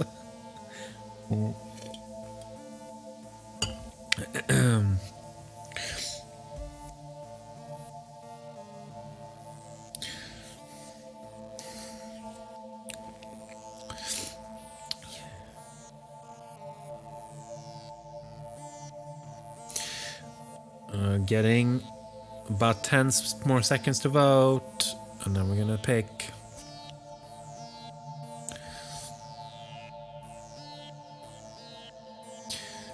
It is a 100% to the escort. So the doctor and the escort are gonna explore the rooftops. It's probably better you stay with me. I can get us out of trouble if anything shows up. You're more likely to find trouble too. Ha! Aren't you supposed to be in too much pain to be a bitch? But seriously, let's go. We've got maybe a few hours of daylight left. Should we meet back here in an hour? Yeah, I'll come get you if you're not here. Be careful, Professor. I don't want to lose you. They part ways. Dark clouds gather above. The doctor walks slowly, the first drops of blood staining through her new bandages. The road is uneven. They need to watch where they step. The street is littered with broken concrete and remains of cars and rubble from the crumbling buildings. A whole city, reforming its morphology. Empty, yet more vibrant and full than anything outside. The vines twist and grow, flexing silver-laced tendons across the concrete bones. Its formation seems incomplete, but beautiful, always becoming, never fully being. An eternal state of synthesis. The doctor laughs, flooded with a weird sense of relief. Dialectical fucking fallout. God, what a joke. Huh? I feel done for not seeing it before. That it's just... truth? You mean... all this? Like... there's knowing something... and then seeing it yourself, Fuck. What the fuck even is truth? Is it just what's born from an argument? Why does everyone keep asking me shit like I'm the philosopher? Your nerd king is way better at this than me. Ask him. It's just so beautiful but so disconcerting. The doctor gestures to the city. The trees, the damp, the spattering raindrops, the dilapidated metal. Is this me? Is this what I am? The result of an argument I lost of myself? The escort turns, facing the doctor. For once they look serious. Look. Everyone gets doubts when they get this close. Everyone. Even you. You can use all the fancy words you like to hide it, but you're not the first to deal with this. I'm not going to make you do anything. This is still your decision. But I know you want this. You know you want this. And it's okay to want what you're scared of. They walk forward in silence a little longer, poking inside the abandoned buildings. Remains of homes strewn with broken furnitures and clothes and paper, all slowly changing with their doses of silver. Some apartments are empty, save for decaying paint. Their histories lost to time. I know you asked the both of us why we came here, why we tried to get to the room at all. But what about you? You've been here so long, lived so much of your life in the zone. Why haven't you tried to go in? Get all of your desires granted? I've thought about it. Thought about it an awful lot. They clamber up another set of concrete stairs. The doctor moves slowly, far slower than she wants to, grabbing the handrail to haul herself up. In the end, it wasn't for me. Didn't quite feel right. I can't explain it in any more fancy terms than that for you. I don't feel any shame about that. They arrive on the next landing. Books lie open where they fell, text fading away with exposure. A box of masks lie broken inside a bedroom. In the end, I don't think I could give it anything I didn't already have. I don't have a lot, but I don't want a lot either. It wasn't going to give me anything that would make me happy. What makes me happy is doing this. Helping other people. Helping them find their happiness. And, I don't know, maybe that's enough. The remaining rooms are empty, discarded, awaiting the zone's touch to fully creep in through the cracks in the concrete and broken windows. The escort climbs up to the last set of stairs and kicks the door open. They reach back down and help pull the doctor up. They both stand on the rooftop, looking out at the remains of the city. Storm clouds gather overhead, the first few drops of rain patter down. Bye. I'll post the endings in the Discord if you want to check them out tomorrow, so you're not missing much. But thank you so much for joining us. Hope you have a good day tomorrow. Maybe we'll get a better view from up here. Here, I've got some binoculars in the bag. Take them. The escort adjusts the lenses and peers through. Nothing immediately shows up. They keep looking. Sometimes I guess I just doubt myself. Whether I'm just making excuses for myself of that. Whether I'm just scared too. I think I'm happy with my choices.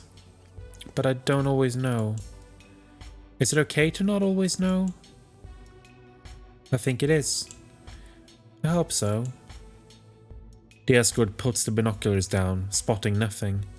They turn to the doctor, sick and bruised, but still pushing forward, still determined. This time there's a softness to their gaze.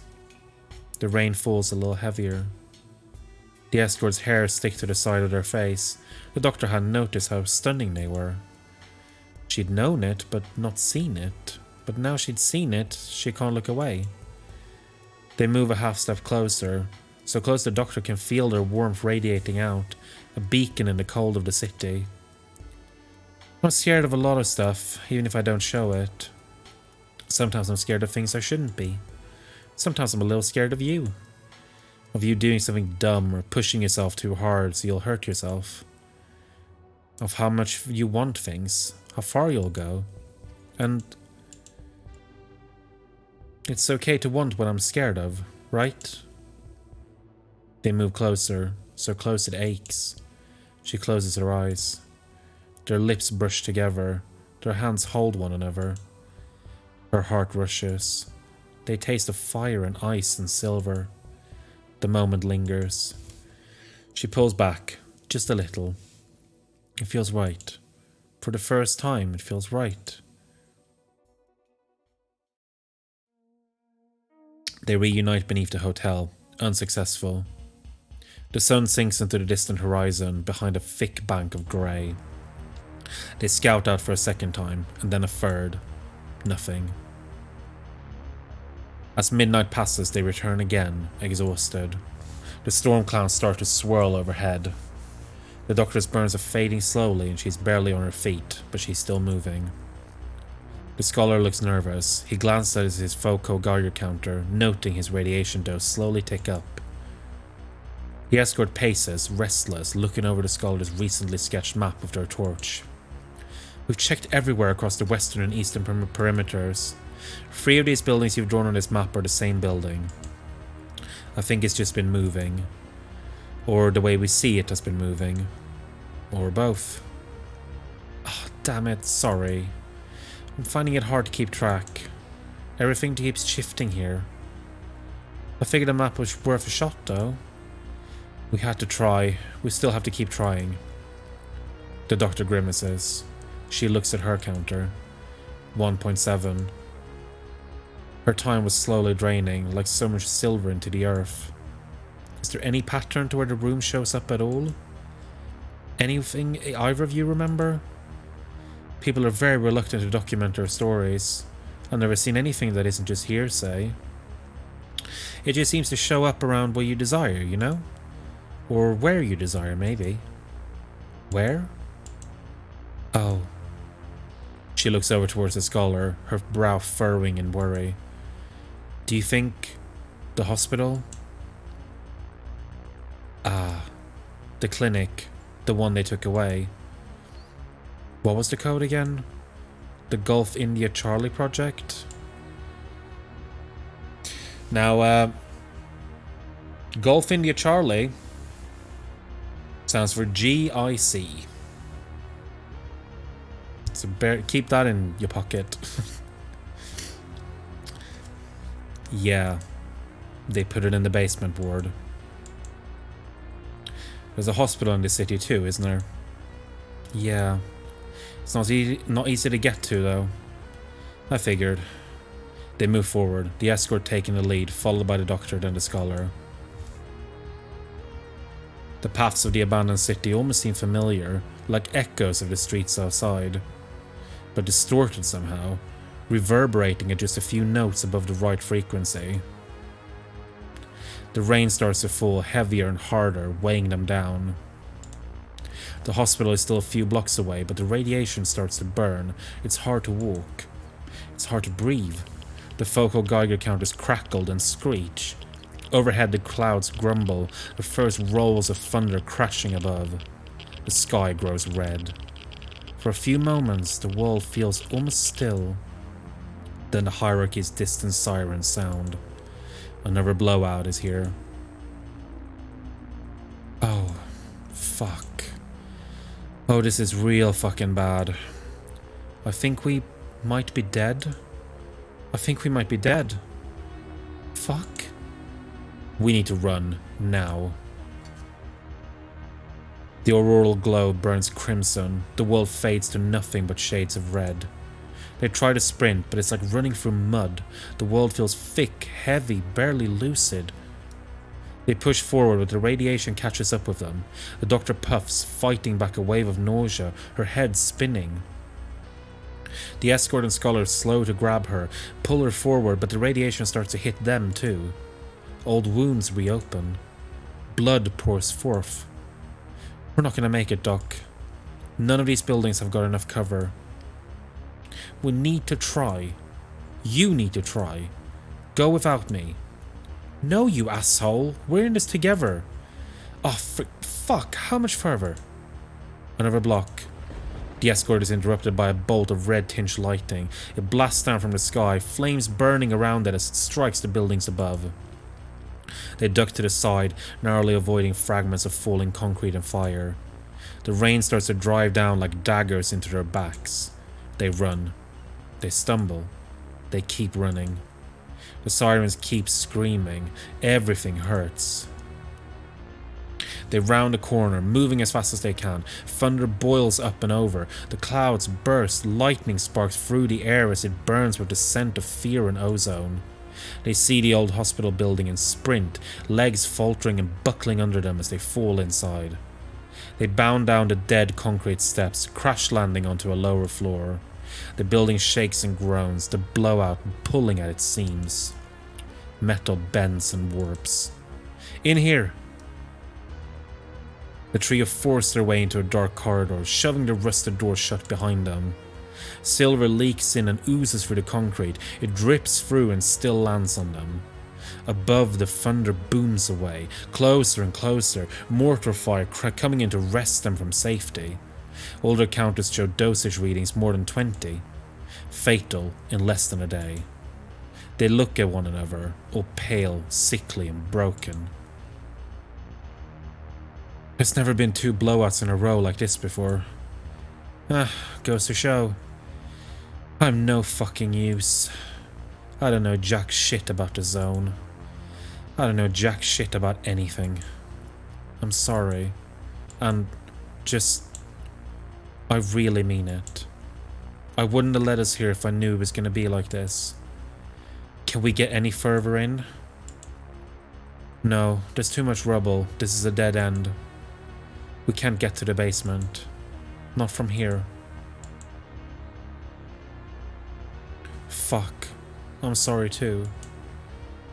This was a fucking pipe dream. It wasn't worth killing us. Can I also be sorry? What for? Just in general. It's what I do. I might as well go out doing it. I thought that would sound funny. But actually it just makes me sad. Outside the screaming stops. The booming explosions fade for just a moment. The voice of the siren changes. Not the hierarchy sirens, loud and shrill and terrifying. No. Storm's siren call. It starts as a whisper. A carefree, joyful moment. A call filled with nostalgia for things that never happened. Wonder at a life never lived. The taste of a future always in potential. It wants them. It wants them. Don't they want it too? The scholar covers his ears but stops, standing, listening. The escort mutters something under their breath but coughs a barking, broken laugh, almost looking relieved. The doctor stares into nothing, transfixed. They could still win. All they had to do was step out. All they had to do was believe. Old wounds tear, new wounds open. Scars rip themselves to pieces. Cells burst. Blood pours down them all, laced with silver, coated in mutation. Morphology changes. Bodies reform. The hierarchy's chiral direction was always wrong anyway. They all knew that. Why not reverse it?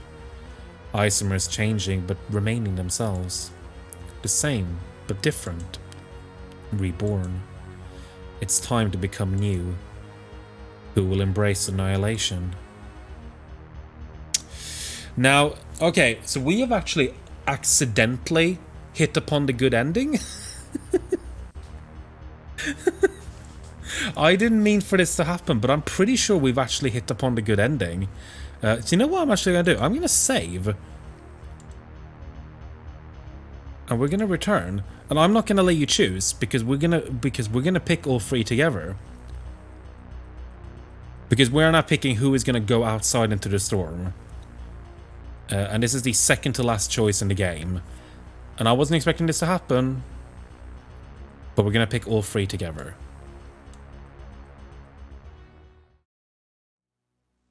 All 3 hear the call.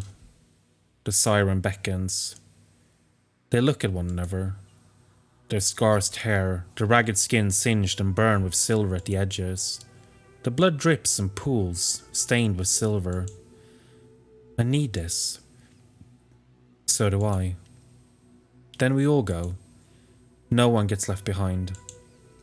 This is gonna kill us all. Together then? Together. They turn to the door. On the other side the world drifts. Everything fades, blurred out of focus. The escort pushes open the door.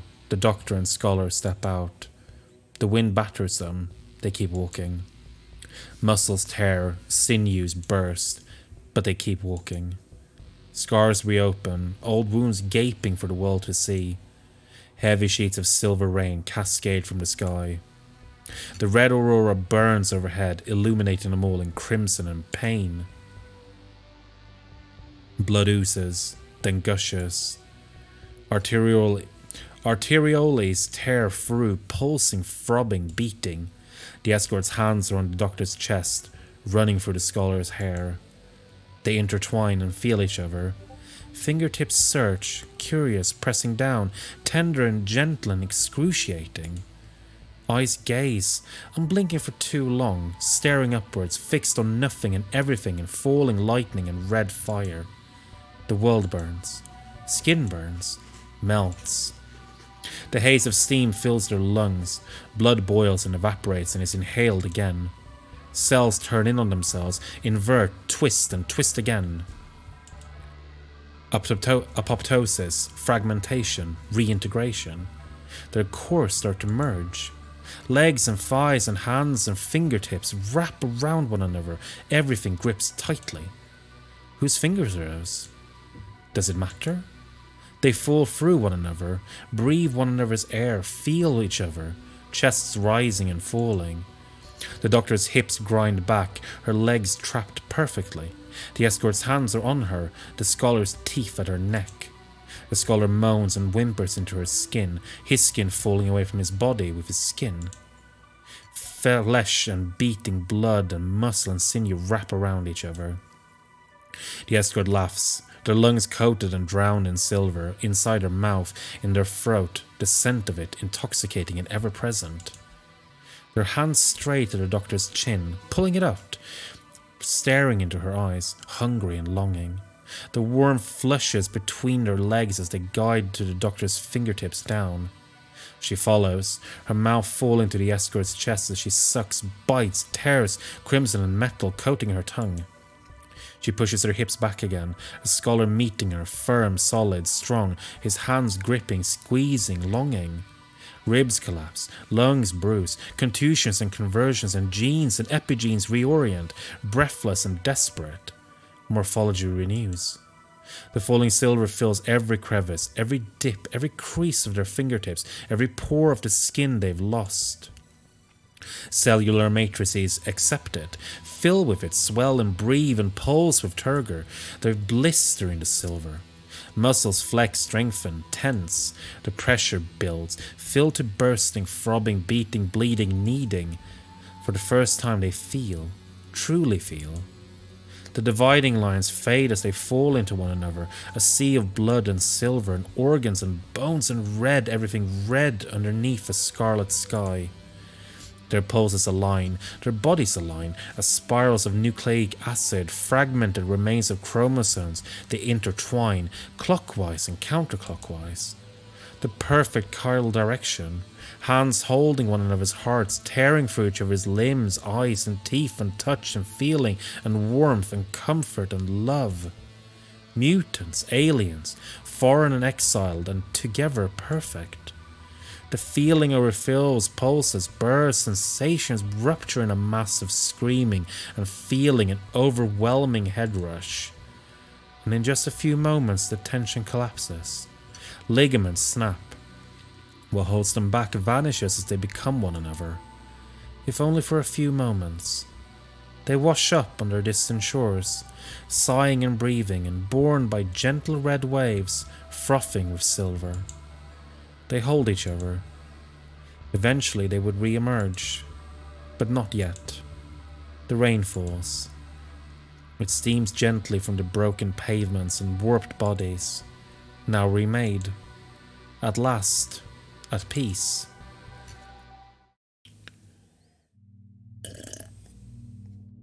Oh God, intense. They awake in the haze of the morning glow. They stagger through the city, silent, covered in green. The red fades as the rising sun burns away the mist. The storm had struck the hospital. The side of the building gaped open as concrete fell away from the metal struts. To the side, a free path to the basement. The room lay within reach. The answer to all their questions, the solution to their journey. They look at one another, different, altered, twisted by the zone. The escort leads. Well, I guess this is what you guys paid me to do, right? Bring you down here. To this. It hardly seems real, after everything. Nothing is straightforward. This feels too good to be true. Maybe it is. They all step forward. They walk down the steps. Their legs feel broken. Their clothes are saturated. The world crushes down. and yet everything feels light, free, quiet. The final moments where everything is at peace. They stand in front of it, a single door beyond the room itself. The run of silver water pools at their feet, it steams. This is it. The door opens. A second pneumatic lock hisses. The door opens wider still. The threshold beckons. There's space inside for all of them. That's strange. I've gotten this far a few times and I've never seen it do that before. This feels weird. Like a sense of deja vu. There's something wrong here. No, wait. Not wrong. Just something different. It doesn't have to hurt so much. This time no one has to get left behind. For once, just once, everything makes sense. You know, I've always had doubts about this, about Ascension, about all of this. This time, this does feel different. What do we do? Do we all just go in together? Together. I never wanted to do this alone anyway. I'm glad I'm doing it with the both of you. Aw, even me? Even you. Well, now you got me all embarrassed. Shut up, don't ruin the moment. Well, I guess this is it, right? They hold hands. The scholars are hot, palms sweating with nerves. The doctor grips hold tightly. The escort's gloves are still covered in dirt. Now, so what I was intending to happen here is that you're going to get to a point where you have to pick one person to enter the room. And the choices you get is between the two people who have spent the most time together. And in order to get this ending, you have to, in the same way that you did with We Know the Devil, you have to perfectly balance the amount of time that everyone spends with each other. And we did that by accident. So so we ended up with the ending where all three of them entered the room. Normally only a single person can enter. So we're actually going to get the golden ending right away. So what I'll do is I will actually put in the Discord, which I'll put a link to here in case anyone isn't in it and wants to join. I'll put a link to the other three endings because I do think that they add an extra dimension to this ending, but also this is the ending that I actually did want to get. So we're just going to get it and we're going to see how it ends. They step through the threshold together. The lights falter. The door swings shut behind them. It grinds metal on metal, locking itself. They turn on their torches, but inside the room itself there's nothing. Nothing but black and emptiness and void. Space for new growth. The room ponders them, the thick, dry atmosphere consuming them, digesting them, altering them one last time. What do they want? How to reconcile the wishes of three? I want to ascend. I want to become what I should be. I want to become invisible. I want to become normal. I want to exist. I want the right to just be. I want freedom to be no matter what I am, whatever that turns out to be. I want the world to change, and I want to change with it, and I want it all wiped clean. I want to be the man I was supposed to be, and no one to ever think of hating me for it. Nothing to divide us anymore. Their passing thoughts, voiced only in whispers in the back of their minds. The room still reads them all. When nothing can be reconciled, what can be done? It begins with alteration. Phenotype is more important. Genotype doesn't matter without it. Sometimes genotype doesn't even need to change at all. You don't need to radically change something when it's already halfway there. All you need to do is give it a nudge. Switch on epigenetic code. Let bodies process themselves, restructure under their own guidance. Gently, softly, with care and love. Morphology shifts, aligning to the last form the room could offer. Not the final form, everything is always in flux, but a form more comfortable, more suited. Bodies imperfect and beautiful, twine in flesh. Organs shift one to another until nothing is quite where it was. But if it's better that way, right? This time there isn't so much sickness, so much desperation. It's calm this time. They touch. They feel. The relief comes. They become liquid and plasma, floating lighter than air and past and through each other. Nothing has to be permanent, unless you want it to be. But even then, it's not really fixed. It's not stasis. It's equilibrium. Parts shifting in and out in equal measure, like water, a river of you. Everything changes. It's just about what you're comfortable keeping, and what you want to let go. What things you're comfortable embracing. And, after everything, just maybe, now they can be comfortable.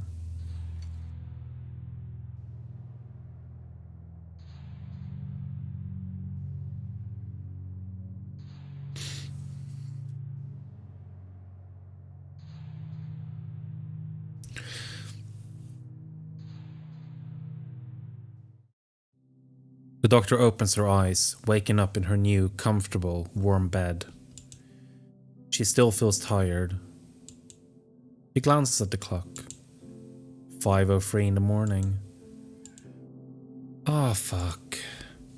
Hello, you. The scholar grunts, rolling over to gaze at her, eyes still heavy with sleep. He pushes himself up, toned muscles gently tensing. He was so much less soft now. It was a good thing. Why are you getting up, honey? It's stupid o'clock. The escort snores beside him, diagonal across the bed, covers kicked up and off her back. They rouse and look over, then glance down at the scholar's lower body. You might want to cover yourself up a little, dude. Not that I mind, but, you're still not used to how it works in the mornings, huh? The escort smiles, giggles, then returns to sleep. The scholar flushes scarlet, stammering half apologies. He still hasn't quite got out of that habit of apologizing all the time. At least he's more sensible about it. The doctor gets out of bed and peeks through the curtains. Her naked body no longer feels out of sorts for her, even if she hasn't fully used to it yet. It still fits, better than anything else she's ever had. The sky outside is slowly turning blood red, staining with the morning sun over green and metal meadows and trees and iron cotton. The zone reclaims what it rightfully owns: the city, the vines and silver-stained plants, the fragments of distant towers. Its edges are fuzzier now, like a little piece of it carried with you everywhere. Somewhere out there, the rain falls. The world is rinsed clean, the old wiped away, the new regrowing in its stead, kneeling beneath the force of change. The silver storm in the distance fades. Dreams reconcile. Deviant chiral directions become less perverse when they feel right. The doctor sighs with relief, taking in the world. They all finally felt okay. They all finally didn't have to carry the weight of that self-loathing anymore. Love wins in the end. Sometimes, just sometimes, miracles do happen. And there we go. That's Ascension. So, if it wasn't blindingly obvious, this is a game about transitioning. If the title didn't put that through. And I think this ending, I think the whole game, if you see it through that lens, it is, I've found it very poignant. And yeah, it is. What I love about it is that it's kind of both. It's found family and romance, because it's sort of, it's blurring the lines between them. And yeah, you know, in case you didn't think already, it was, you know, yeah, so yeah, exactly. That was what I was gonna say. Golf India Charlie did stand for Gender Identity Clinic all along. There was, like, if you go back as well, and watch at the beginning, there are a lot of references early on that become very clear. Yeah, and this is exactly why I wanted to play this game. It's very close to We Know the Devil, and I believe that Silmatel, who developed this game, wrote this game, specifically called out We Know the Devil as an inspiration. And if you have read the book Roadside Picnic, which I do recommend very much, it's a great book. It basically takes the story of that book almost point by point, but turns it into a metaphor for transitioning. I wrote a text about this a little while ago, and I will link that in the Discord as well if you want to read it, where I kind of talked about my feelings on this game. Yeah, exactly. They are very, very similar, and actually some of the individual endings also kind of mirror We Know the Devil. It's sort of like We Know the Devil kind of talks more from a perspective of religion primarily, but it has the same sort of points where it touches on the being queer in a queerphobic society, which obviously is a big part of We Know the Devil, but in this game as well. I don't know. I really hope you enjoyed that. I really enjoyed digging through it again, and I think it's kind of amazing that we accidentally did end up getting the golden ending right away. So thank you all so much for helping that happen. You were all the ones who made the choices after all. So yeah, they are very similar. The characters have got very similar vibes. So I like both of these games, and I feel like they kind of do the exact same things, but they just do them in a slightly different way. So there's a couple of people going who are live right now. I think I'm gonna raid us off to Pank again. Pank is a lovely bean. I don't know what she's streaming. Let me just have a look while the raiding gets set up. So she's playing, I think she's playing more Fabled Lands. So I'm gonna send you off to her, say hello to her. And I'll be back next week. I haven't decided on what games yet. Next week is the last couple of streams before I go on vacation. And I might squeeze in a little Hollow Knight stream over the weekend as well if I feel like it. But I do really want to say I appreciate you all tagging along and helping me vote. And if you've been lurking as well, thank you so much for watching. It does genuinely mean so much to me that you feel like I'm worth spending time with like this. And I really hope you enjoyed experiencing Ascension with me. But that's everything I've got to say for today. So I will see you maybe over the weekend, but certainly next week where we'll be playing something new. And until then, I hope you have a lovely weekend, and I'll see you next time. And I love you, and go in peace, and bye.